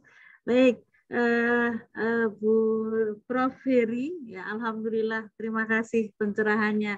Setiap kali mengikuti sebuah motivator semacam ini itu semangat untuk menulis itu menyala-nyala.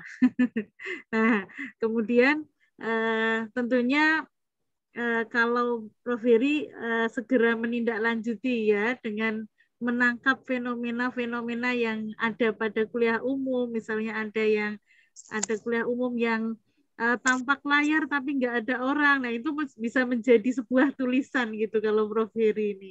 Ya, kemudian ada yang foto saja yang tertempel di dalam layar, tidak bergerak, tidak berkedip, nah itu jadi tulisan yang mungkin bisa tulisan lucu atau tulisan-tulisan yang populer begitu, nggih, Prof.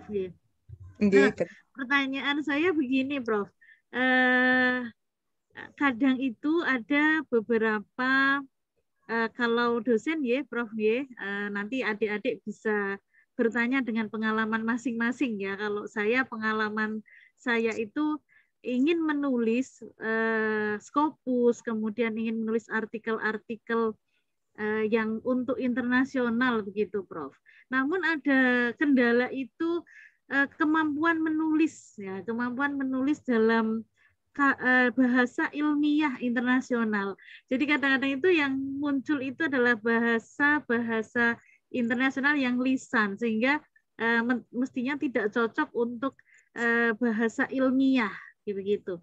Nah, ini apa mungkin Prof. Heri pernah mempunyai pengalaman semacam ini, kemudian bagaimana caranya kita memilah atau apa ya, karena sulit gitu Prof untuk mencari atau membuat bahasa ilmiah tulis begitu yang untuk artikel internasional, itu kesulitan saya, Prof. Kemudian yang kedua, semangat itu turun naik ya Prof ya, kadang-kadang sudah menggebu-gebu, kemudian ada tugas yang lain itu kemudian menjadi menurun, perlu motivator lagi dan sebagainya. Nah itu untuk menjaga motivasi menulis. Ada kadang-kadang tuh saya pernah mendengar cerita itu setiap hari harus menulis begitu. Saya gambarkan kok bisa ya, sementara waktunya kapan ini kok setiap hari harus menulis begitu, Prof. Nah, mungkin Prof bisa berbagi apakah juga Prof memiliki semacam budaya untuk setiap hari menulis begitu, kemudian kami diberi tips kira-kira waktunya yang tepat itu kapan supaya bisa berbagi atau bisa terbagi memanage waktu yang baik untuk menulis. Terima kasih Prof. Mbak Joyce. Pun Bu Fitri, nggih, pertanyaannya nggih. Luar biasa cita-citanya, alhamdulillah nggih. Mbak Fitri, Mbak Joyce, bolehkah saya mulai menjawab sekaligus yang di chat room ada 3 ini, yang di chat. Iya, ini ditampung dulu Bu. Iya, ini saya langsung membacakan soal berikutnya yang ada di room chat Zoom ya Bu. Jadi di sini ada pertanyaan dari Rakas Bima Saputra dengan NIM A5102100091. Izin bertanya, kita mengetahui bahwa minat baca dan menulis di negara kita itu sangatlah rendah. Gimana sih cara menumbuhkan minat baca dan menulis buku penelitian, cerpen, cerita, artikel, jurnal, dan buku pelajaran di era pandemi untuk mahasiswa ataupun siswa SMP, SMA, atau SMK? Mungkin langsung aja Bu bisa dijawab dari pertanyaannya dari Ibu Fitri dan selanjutnya Mas Raka ya. Ya. Terima kasih Mbak Safa. Ingat Mbak Safa itu jadi ayam gitu ya, ada sofa marwah gitu ya Bu Fitri ya. Jadi semoga kita terpanggil untuk ke sana ya Mbak Safa ya. Amin, amin. Terima kasih Bu Fitri. Alhamdulillah Bu Fitri itu punya cita-cita luar biasa, menuliskan artikel di jurnal internasional. Nah, ini sebenarnya untuk sekolah dasar, tema yang bisa digarap itu banyak ya Bu Fitri ya. Misalnya ya Bu Fitri, ketika masa pandemi, apakah Ibu guru, Bapak guru di sekolah dasar membelajarkan sesuai dengan KIKD yang ada? Itu sudah jadi satu cerita loh Bu Fitri. Misalnya nanti kita pakai fokus group discussion aja dengan guru-guru SD di sekitar UMS, kita kumpulkan misalnya yang kelas 3 dan kelas 4 gitu ya. Kemudian nanti dari yang kelas 3 guru SD kelas 3 kelas 4 itu modenya pakai apa? WA-nya gimana? Hanya menyampaikan tugas. Terus kalau yang menyampaikan tugas nanti ngumpulinya gimana? Yang mengerjakan tugas apakah orang tuanya, apakah siswanya? Jadi cerita. Nah, ide lain Bu Fitri. Nah, itu juga hanya ditandangi bahasa Jawa ya. Dilaksanakan 1 minggu sudah jadi tulisan juga. Misalnya kasus lain. Bu Fitri dan teman-teman guru mengumpulkan beberapa anak SD kelas 3 atau kelas 4.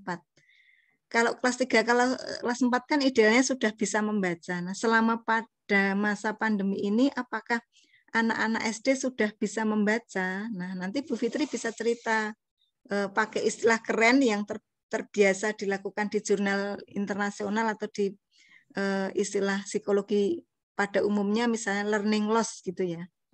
Ya, jadi apa yang hilang ketika pembelajaran daring terkait dengan kemampuan membaca itu sudah jadi cerita Ibu. Jadi dikumpulkan saja beberapa murid misalnya 20 murid kemudian dibagi kelompok-kelompok yang di sekitar UMS saja. Jadi masih aman dari sisi protokol COVID gitu ya. Itu bisa jadi cerita.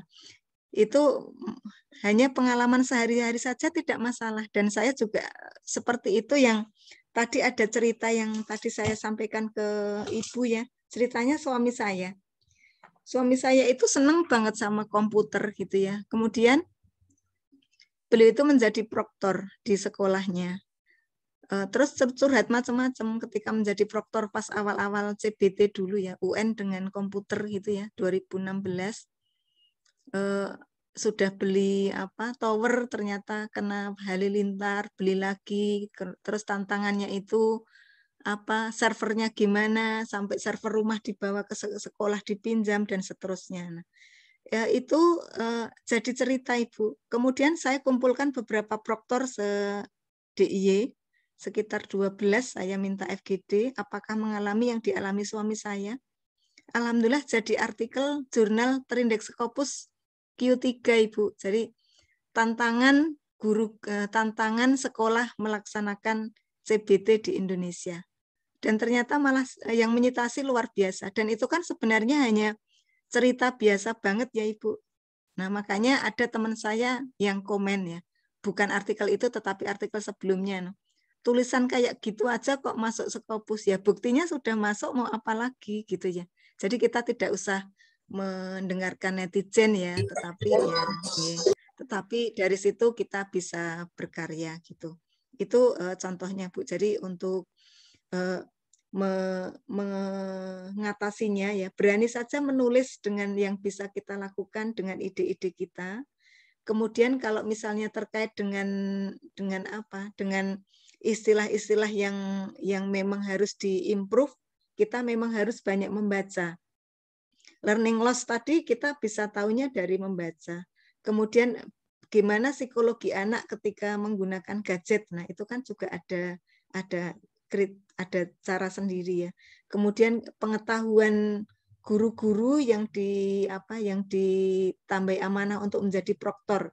Itu kemampuan apa saja yang perlu ditambahkan. Nah, untuk bisa bercerita banyak di situ memang harus dengan banyak membaca gitu ya. Itu pertanyaan Bu Fitri untuk nomor 1. Nah, yang kedua semangat turun naik. Kemudian gimana strateginya ya? Iya Bu, memang semangat turun naik. Nah, saya juga semangat juga turun naik. Nah, tetapi gini, ada satu kata yang saya dulu ikut pengajian yang tadi saya cerita. Dosen yang mengisi itu saya lupa kok namanya. Kemarin ingatnya, Rektor UIN mana. Nah, beliau itu selalu mengatakan, nah kalau kita harus menyempatkan seperti membaca Quran ya, kita kan juga harus menyempatkan paling tidak membaca minimal satu ayat atau minimal membaca Al-Mulk mau tidur misalnya semacam itu. Misalnya ya, atau membaca zikir pagi petang misalnya yang ayat ini. Nah, itu sebenarnya seperti itu, kita menyediakan waktu untuk diri sendiri menulis sebisanya, seperti membaca Quran tadi ya. Kalau membaca Quran minimal 5 ayat sehari, kita menulis minimal 1 kalimat atau 1 paragraf sehari, nggak apa-apa gitu, yang penting ada progres. Nah, kemudian kalau strateginya Bapak Ibu, ini saya alami pas 2014. Punya buku yang saat ini sekarang namanya Teori Respons Butir Lanjut. Itu nyusun buku itu 6 tahun nggak jadi-jadi. Sudah ada draftnya tetapi tinggal menghaluskan. Nah, sekarang ketika saat itu menyelesaikan 2014 itu, saya ada target, pokoknya tahun ini harus jadi. Nah, sehingga habis subuh saya membuka laptop saya, kemudian saya harus ngedit paling minimal 1 halaman per hari untuk membaca ulang dan memperbaiki typo dan lain-lain. Akhirnya 2014 bisa terbit. Nah, tetapi untuk membuat atau memaksa saya bisa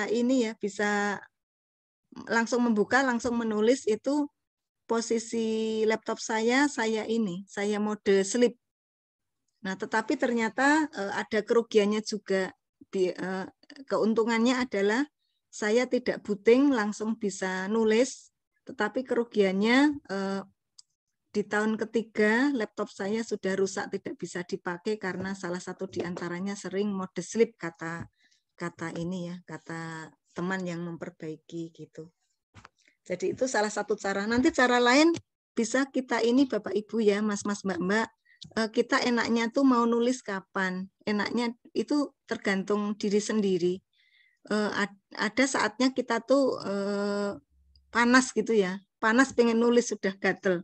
Saya juga sering alami itu. Nah, ada satu artikel terbit di Proceeding di jurnal, tetapi karena terbitnya hanya 1 tahun sekali dan terindeks Scopus, itu malah saya nulisnya hanya 2 hari, Bapak Ibu. Jadi Jumat itu saya tuh pengen banget nulis. Ya sudah, saya nulis terus. Nah, sampai rapat aja tak sambil nulis. Ketika nggak bisa buka laptop, saya nulisnya di kertas, malamnya saya pindahin. Hari Jumat, Sabtu itu dapat 1 artikel. Hari Ahad itu saya terjemahkan. Hari Senin saya proofread ke orang. Hari Rabu itu sudah bisa disubmit. Nah, seperti itu. Jadi nggak sampai 1 minggu sudah jadi 1 artikel. Dan alhamdulillah ujungnya masuk di jurnal internasional itu hanya revisi minor seperti itu. Jadi kadang-kadang yang tahu kapan kita bisa nulis itu diri sendiri. Dan yang barusan saya ceritakan itu saya hanya menceritakan yang saya lakukan. Jadi ketika di kelas saya itu gini loh, ternyata mahasiswa saya begini, mahasiswa saya seneng, susahnya di sini. Nah, itu sudah jadi cerita gitu. Jadi masalah bahasa juga, bahasanya seperti ini saja Ibu. Jadi bahasa yang bisa saya lakukan nanti kalau misalnya bahasanya mau bagus, strateginya bisa proofread tadi seperti itu. Demikian Bu Fitri, semoga bisa mencerahkan. Semangat ya Bu ya, semoga cita-citanya jadi dan indeksnya tinggi. Amin. Amin. Kemudian masyarakat di masa putra ya, di Indonesia minat baca, minat menulis di era pandemi ini. Kalau misalnya kita melihat ini dari masyarakat umum mungkin benar ya masyarakat ya, tetapi ketika kita bisa lihat kasus itu bisa kita belajar dari kasus tersebut. Kata kunci literasi atau minat baca atau minat menulis itu mungkin dari sisi pendidikan. Dari sisi ini ya, edukasi ya. Sebenarnya kita sebagai guru itu bisa memotivasi anak-anak kita untuk membaca. Ketika saya dulu mengajar di kelas 3 sekolah dasar, saya selalu memberikan hadiah kepada anak-anak yang saya ampu ya Mas. Sehari sekali itu saya membaca cerita. Kalau misalnya nanti satu kelas itu 50% dapat 100 matematikanya, sisa waktunya saya pakai cerita. Cerita apa saja? Cerita tentang ayam yang pernah saya piara, cerita tentang nanti saya ambil dari buku apa saya baca, seperti itu. Nah, ternyata itu meningkatkan minat baca. Setelah kasus itu, setelah kasus saya baca-baca cerita itu, ternyata di rumahnya mereka minta orang tuanya untuk dibelikan buku bacaan atau dibelikan majalah Bobo. Kan majalah Bobo itu kan 1 minggu ya, 1 minggu ada ya setiap hari Selasa. Kalau terbit awal, kalau biasanya sih kami dapat hari Kamis. Nah, itu ada banyak cerita, itu dibacakan saja di situ. Nah, itu tuh ternyata menimbulkan minat baca. Kemudian ketika siswa sudah berminat membaca, untuk melatih minat menulis itu bisa kita motivasi dengan ini, menceritakan ulang apa yang tadi ditulis. Nah, seperti itu Mas strateginya gitu. Dan alhamdulillah, mohon maaf, saya sudah praktek untuk anak saya. Anak saya 2, sekarang semester 6 dan adiknya semester 4 ya. Dua-duanya suka membaca, dua-duanya suka menulis. Tetapi mungkin kalau dipikirkan, dihitung waktunya, mungkin saya termasuk yang ini ya, kemarin ikut mengisi parenting di Klaten itu, ibu saya tidak bisa seperti ibu, tetapi kita bisa memaksa diri untuk seperti itu. Nah, sebagai orang tua ya. Alhamdulillah sampai kelas 5 SD, yang kecil sampai kelas 5 SD itu saya selalu membaca cerita setiap malam. Kalau saya di rumah ya, kecuali kalau tugas luar ya, dinas luar gitu saya nggak bisa membaca. Nah, jadi setiap malam saya membaca cerita. Ngantuk tidak ngantuk, pokoknya saya usahakan ceritanya dari mana-mana. Bisa cerita dari hadis lah, bisa cerita dari Bobo, bisa cerita. Jadi saya tuh punya majalah punya buku cerita tuh banyak banget, saya baca dulu, kemudian saya ceritakan kepada anak. Kemudian nanti anaknya saya minta menceritakan ulang ceritanya apa. Nah, kadang-kadang cerita zaman kecil, ya zaman kecil itu sekarang masih diingat ya. Suatu saat saya sambil mengantuk, saya tuh mengarang cerita Batman ya.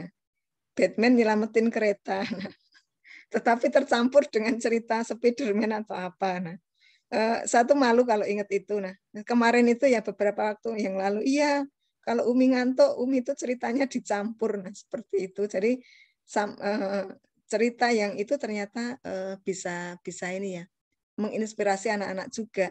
Kemudian yang kedua itu dari sisi menceritakan kepada anak-anak, baik itu anak-anak kita di sekolah maupun anak-anak di rumah ya, anak-anak sendiri di rumah, itu akan membuat kesan khusus ya, Mas-mas dan Mbak-mbak, termasuk pendidikan karakter ya. Termasuk gini misalnya, nah anak kita melakukan kesalahan apa hari ini, nah kita bisa menyentilnya dengan cerita.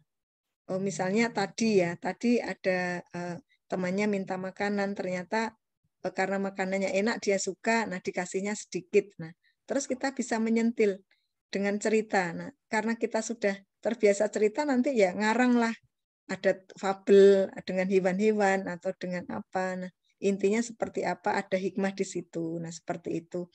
Dan alhamdulillah pengalaman saya ya Mas-mas, Mbak-mbak, anak saya itu dua-duanya suka membaca, suka menulis ya.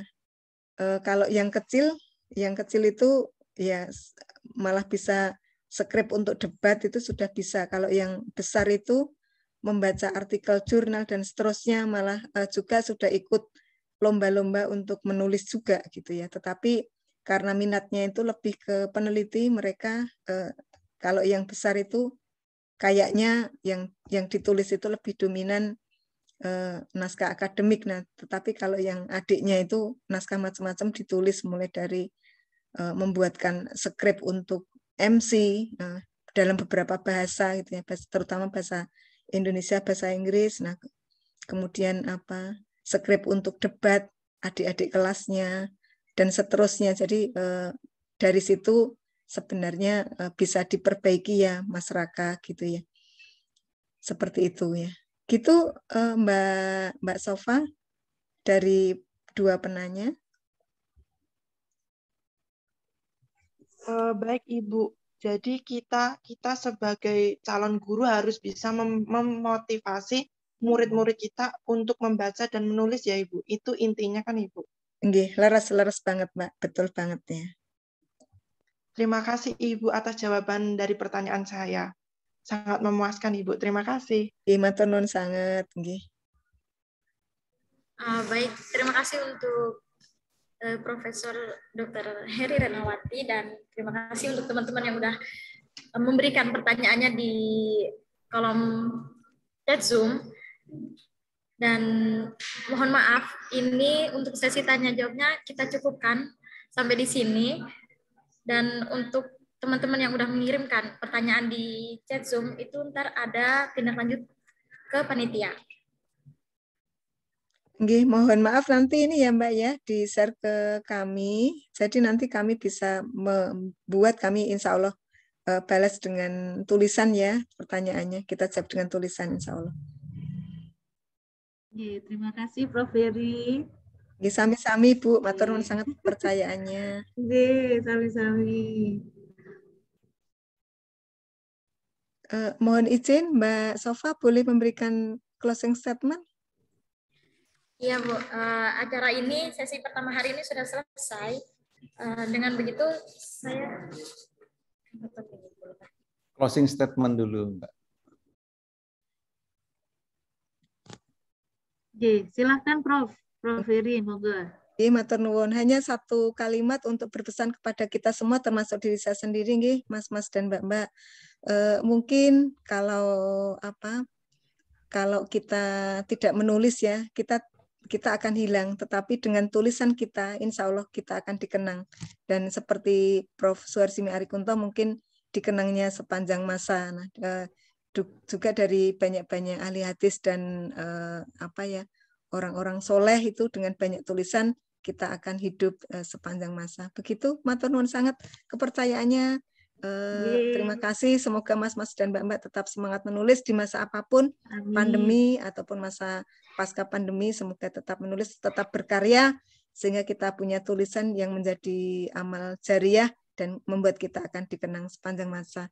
Akhirul kalam. Assalamualaikum warahmatullahi wabarakatuh. Mohon maaf jika kurang berkenan. Kita beri aplaus dulu untuk Prof. Heri. Matur nuwun sangat. Terima kasih, Prof. Terima kasih banyak untuk Profesor Dr. Heri Renawati atas waktunya dan paparan materinya yang telah diberikan kepada kita semua pada pagi hari ini. Semoga apa yang udah Ibu share bisa bermanfaat bagi kita semua. Amin ya rabbal alamin.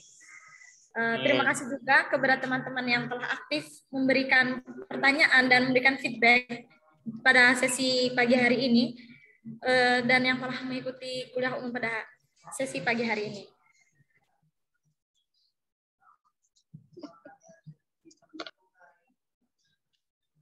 Assalamualaikum, Prof. Dari materi ini, saya sendiri dari moderator menyimpulkan bahwa perlu digarisbawahi sebagai manusia kita juga dikaruniai berbagai ekspresi diri, memanfaatkan sosial media untuk terus belajar dan menimba ilmu walaupun dalam keadaan daring. Jangan lupa untuk bersyukur dan menikmati apapun yang telah diberikan oleh Allah Subhanahu wa taala. Selanjutnya dengan membaca kita akan mendapatkan ide-ide yang banyak dan bisa kita tuangkan menjadi sebuah tulisan. Dengan adanya tantangan itu bukanlah untuk melemahkan diri kita, tapi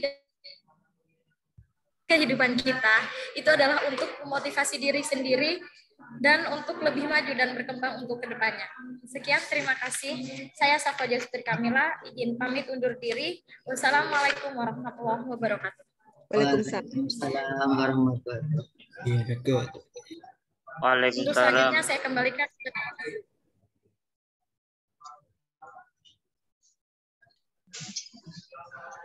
Terima kasih kepada moderator dan pembicara.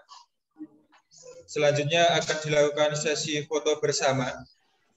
Diharapkan seluruh peserta Zoom meeting acara kuliah umum untuk menyalakan kameranya masing-masing.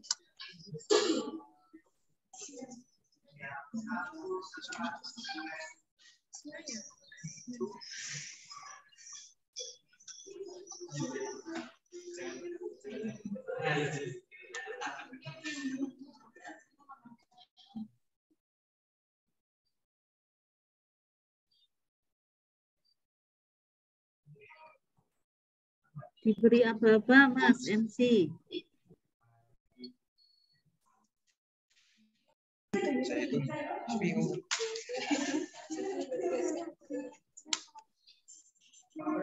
Baik, akan saya hitung. 1, 2, 3.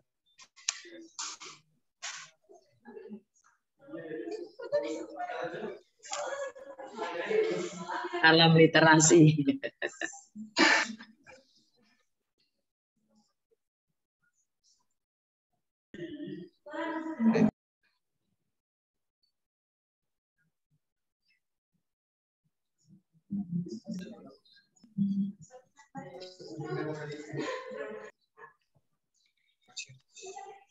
Pagi, Prof. Selamat pagi, Bu Khairunisa. Alhamdulillah ketemu, senang. Masih ingat terus wajahnya tak terlupakan. Subhanallah, mahasiswa statistik UAD. Ya, masih ingat, pokoknya luar biasa. Salut ya. Sehat selalu. Pak Prof, Bu Fitri, Prof ini kalau membawa putra-putrinya rekreasi itu bikin kita ngiri, Bu Fitri.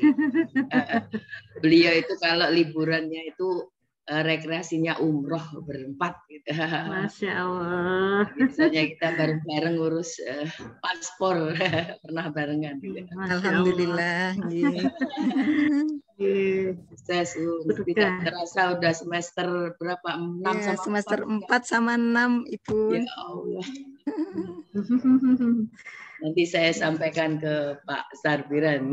Iya, dulu waktu kecil itu nggak mau salim sama Prof, terus sok disangoni, nek sak tak songoni gelem Mbak gitu. Nah, Masya Allah jadi ingat Prof Sarbiran itu selalu, wah, aku dulu waktu kecil sok disangoni sama Prof Sarbiran, anak saya gitu.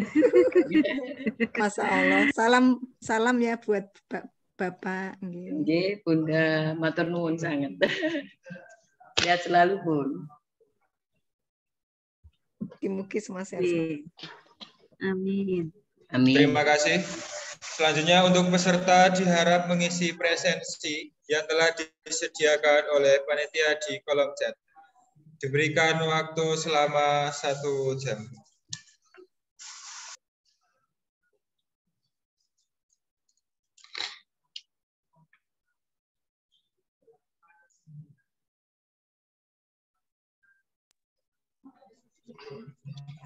Selanjutnya, kami perkenalkan moderator kedua yang lahir di Grobogan 21 November tahun 2003 yang saat ini menjadi mahasiswi pendidikan guru sekolah dasar Universitas Muhammadiyah Surakarta, guru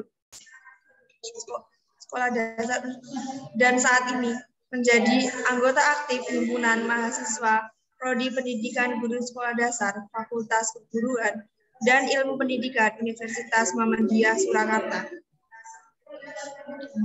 Kita sambut moderator kita, Fitri Yanania Ramadhani. Waktu dan layar kami persilahkan. Ya, terima kasih kepada MC atas waktunya. Assalamualaikum warahmatullahi wabarakatuh. Waalaikumsalam. Selamat pagi menjelang siang teman-teman semua. Saya Fitri Yanania Ramadhani selaku moderator yang akan memadu jalannya kuliah umum pada hari ini. Untuk materi yang kedua, kita akan membahas mengenai menjadi Avenger dalam kegiatan sosial kemasyarakatan, di mana nanti teman-teman akan langsung mendengarkan paparan dari narasumber yang pastinya kompeten di dalam bidangnya. Siapa lagi Sekolah Dasar Magister Pendidikan. Sebelumnya, saya akan membacakan kurikulum vintage dari beliau. Identitas diri, nama lengkap, Dr. Hoyrun Nisa, Sarjana Pendidikan Sekolah Dasar Magister Pendidikan. NIDN 0612057102. Tempat dan tanggal lahir Surabaya 12 Mei 1971. Alamat rumah Jalan Deresan 3 nomor 8 CTE Depok Sleman Daerah Istimewa Yogyakarta. Mata kuliah yang diampu 1. Pendidikan Kebudayaan Daerah. 2. Evaluasi pembelajaran. 3. Seni rupa dan keterampilan. 4. Seni musik. Judul penelitian yang sudah dilaksanakan selama 3 tahun terakhir. Tahun 2021, model manajemen meningkatkan mutu pembelajaran guru Sekolah Dasar Muhammadiyah Kalasan Sleman Daerah Istimewa Yogyakarta. Peran sebagai ketua anggota. Penghargaan dalam 10 tahun terakhir. 1. Apresiasi dosen lulus S3 tahun 2021. Institusi pemberi penghargaan Universitas Muhammadiyah Surakarta tahun 2021. 2. Apresiasi mahasiswa lulusan terbaik jenjang S3 dan Prodi MP periode wisuda Universitas Negeri Yogyakarta 17 Agustus 2021. Institusi pemberi penghargaan Universitas Negeri Yogyakarta tahun 2021. 3. Apresiasi mahasiswa berpredikat The Best Nirmana Seni Lukis. Institusi pemberi penghargaan Modern School of Design tahun 2013. Kepada Dr. Hoyrun Nisa, Sarjana Pendidikan Sekolah Dasar Magister Pendidikan, kami persilahkan. Terima kasih atas waktu yang diberikan. Nun sewu, Prof.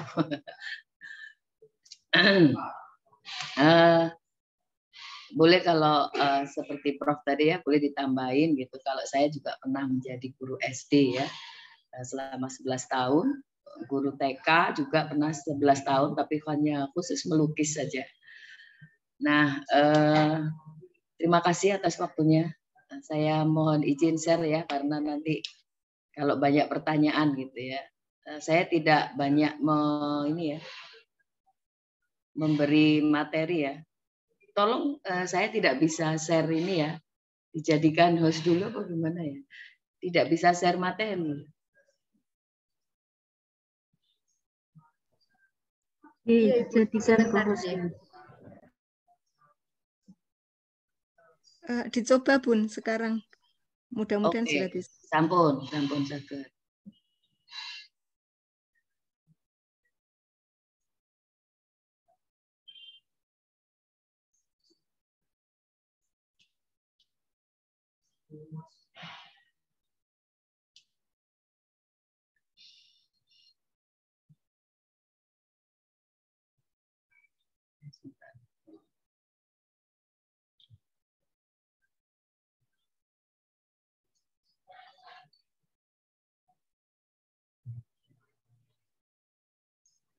Kok nggak bisa?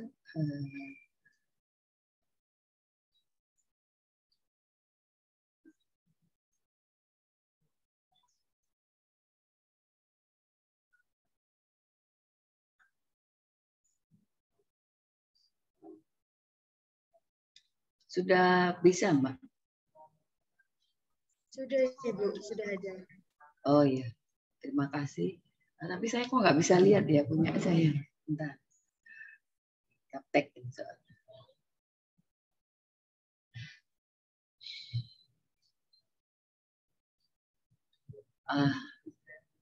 Terima kasih.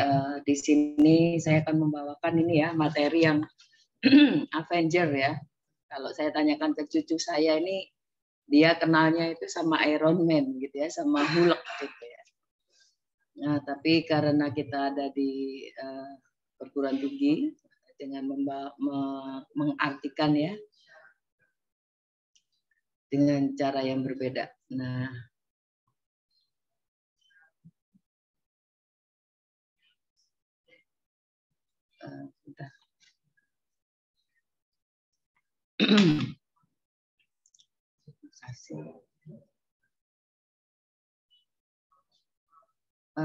sudah bisa bergerak Mbak gitu. PowerPoint saya bergerak. Oh iya, sudah bisa. Sudah. Assalamualaikum, terima kasih. Kita panjatkan pada Allah Azza wa Jalla serta salam salawat kepada Nabi besar Muhammad SAW, dan terima kasih kepada Pak Alex ya yang telah menghubungi ya. Itu pertamanya hanya sebatas ini ya, guruan, ternyata subhanallah beneran gitu ya. Dan seluruh panitia terlaksananya kuliah umum ini dan anggota HMP yang sampai jam 11 malam ya menghubungi saya gitu.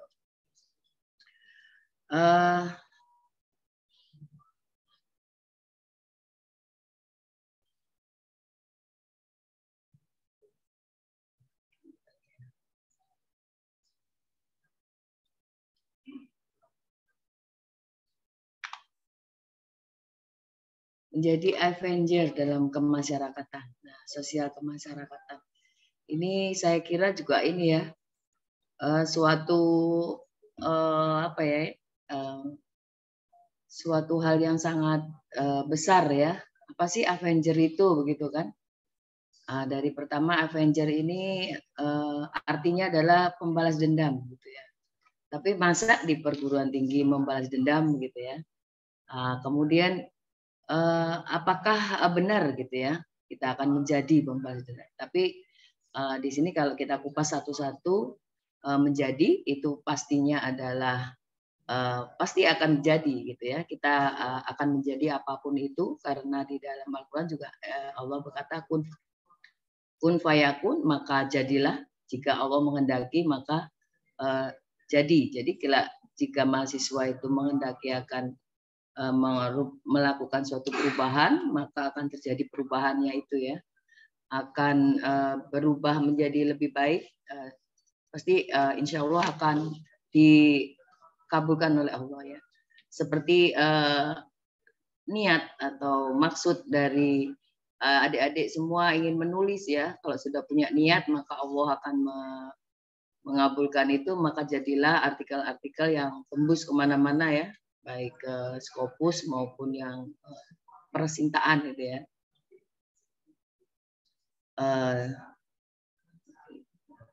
Jadi seseorang yang bisa melakukan sosial kemasyarakatan itu tidak mudah ya, karena apa? Penilaian masyarakat itu banyak sekali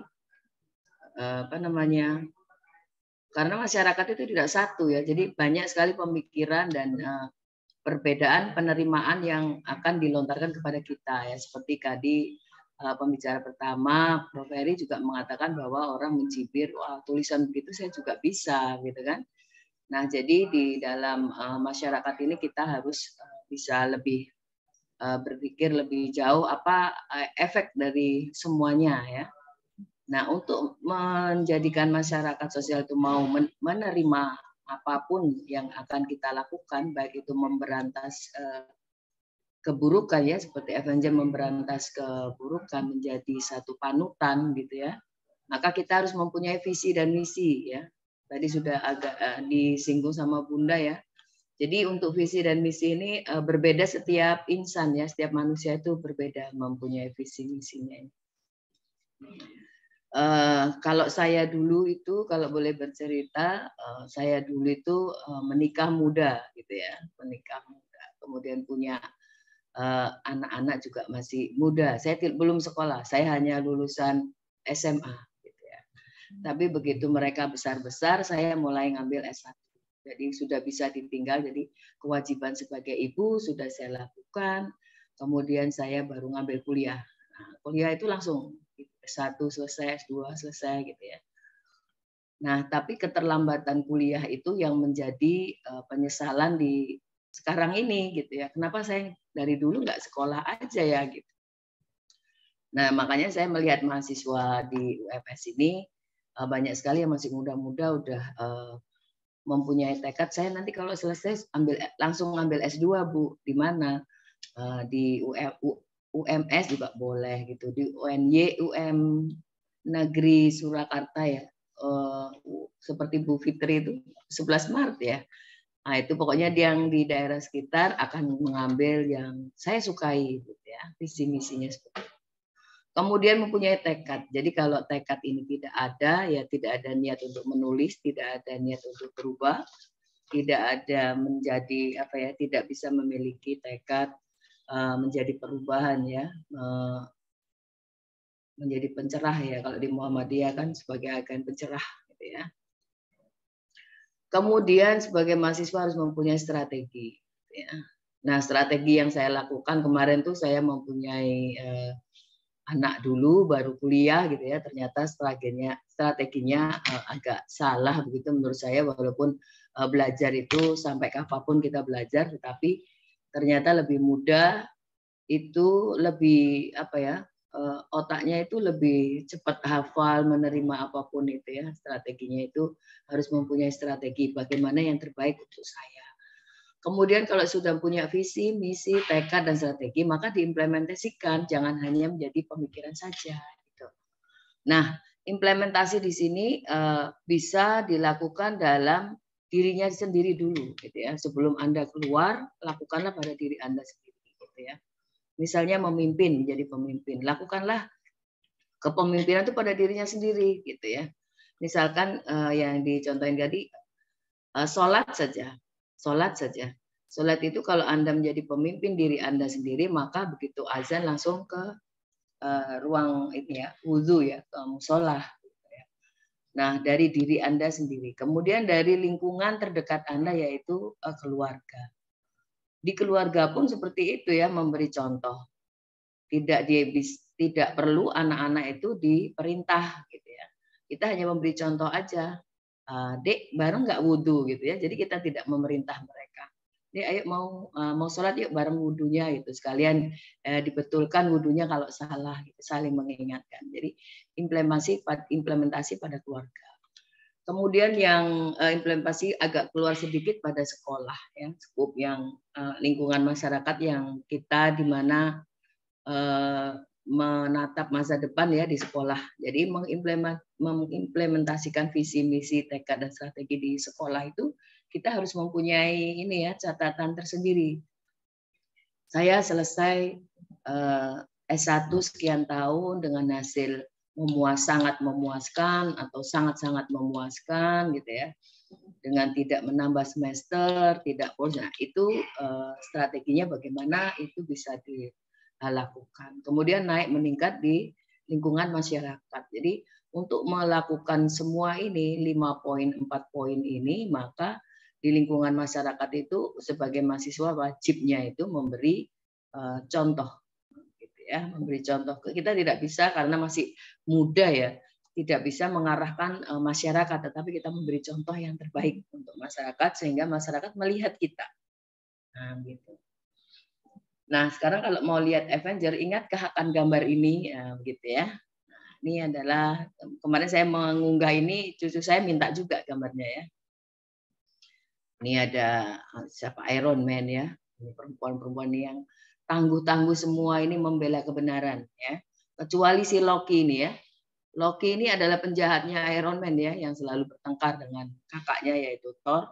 Tetapi dalam kehidupan kenyataannya si Loki ini dia itu mempunyai kebaikan yang luar biasa ya. Setiap program PBB dia selalu memberikan sebagian hartanya untuk sebagian hartanya untuk kebaikan ya, diserahkan gitu ya. Nah, jadi dia selalu ikut dalam tur-turnya PBB ya untuk memberi kebaikan kepada orang lain ya. Setahu saya karena saya pelajari dia itu karena dia itu paling jahat gitu ya. Tetapi ternyata dia mempunyai hati yang luar biasa baiknya. Jadi harapan saya juga seperti itu jenengan semua gitu ya mahasiswa. Nah, ini adalah Avenger-nya Indonesia gitu ya. Jadi hanya dihafal yang luar negeri, tetapi yang Indonesia juga harus tahu ya, karena mungkin kita jangan sampai lupa dengan Indonesia ya, masyarakat kita sendiri ya. Sini ada ini tuh Sri ya. Sri ini tahun 56-an ini film ini yang perempuan ini. Kalau ini baru, ada yang Gatot-Kaca juga baru gitu ya. Superman-nya Indonesia dia ini kena listrik, jadi sedikit karena punya cucu yang harus diceritain. Nah, ini adalah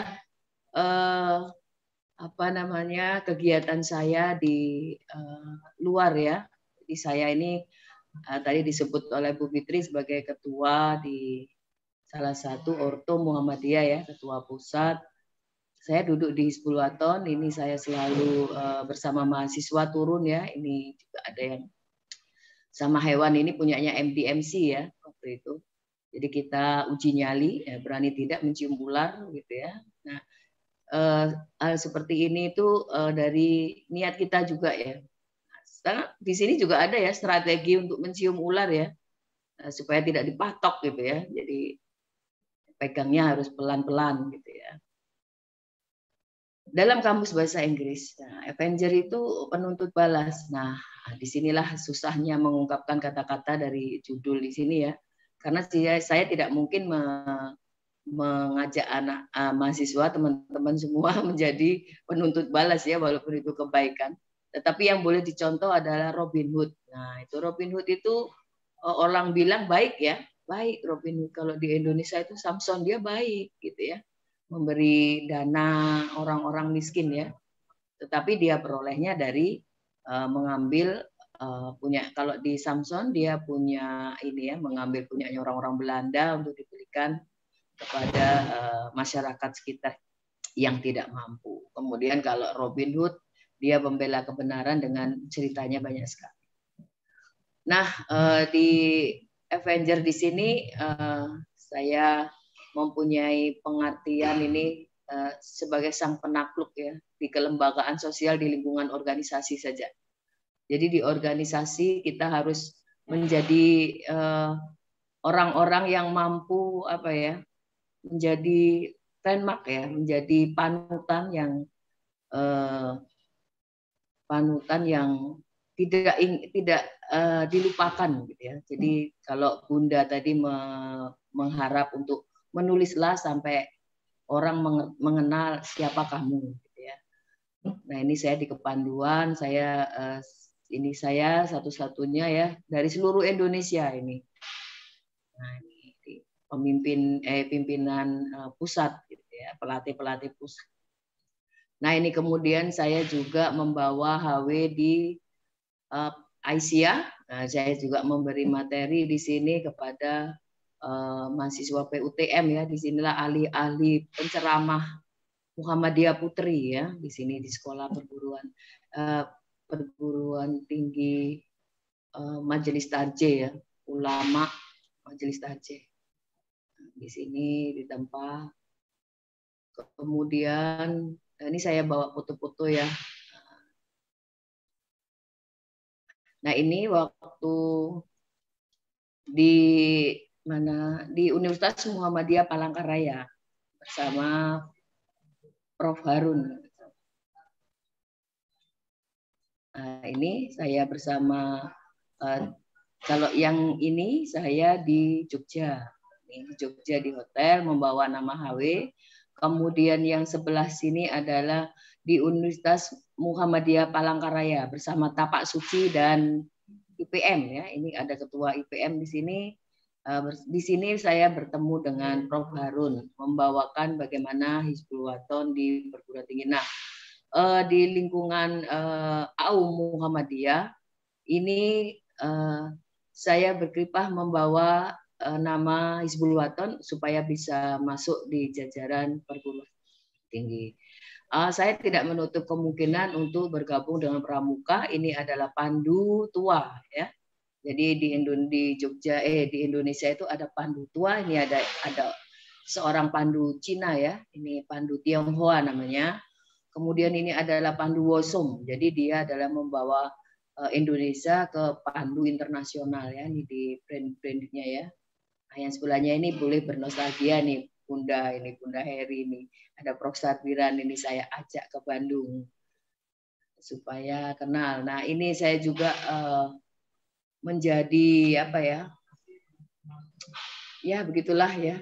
Dihormati sama anak-anak SMP ya.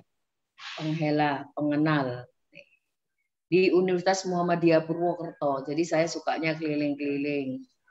Ini di Universitas Muhammadiyah Malang, nih membawa bersama dengan apa ini namanya Kokam ya. Kalau di Muhammadiyah ini Kokam. Saya selalu putri satu-satunya di jajaran seperti ini. Saya di kuartir pusat saya juga putri satu-satunya jadi pimpinan dari 17 pimpinan gitu. Jadi untuk mencapai hal seperti ini Anda harus mempunyai kembali lagi slide tadi dengan mempunyai visi misi yang jelas gitu ya. Saya mau kemana gitu. Sehingga saya harus menaklukkan nah gitu ya. Saya harus kalau saya mau membuat karya tulis maka saya harus menulis. Nah itu Anda harus bisa menaklukkan rasa malas. Nah itu di Avenger-nya diri sendiri. Ini bersama UMS ya di Gunung Lawu. Ini ada Mas Aul kalau dia ikut. Nah sekarang ini yang Anto Janoko ini ada di Universitas Muhammadiyah Jakarta. Beliau memegang HW di Jakarta. Ini bersama Geladian di Gunung Lawu, ini di Gunung Dieng. Nah kita sekarang masuk lagi ke Avenger. Pada kata dasarnya Avenger adalah orang yang menghukum dan menyakiti orang lain, ya, yang berbuat buruk atau salah pada orang lain. Jadi harapan saya di materi kali ini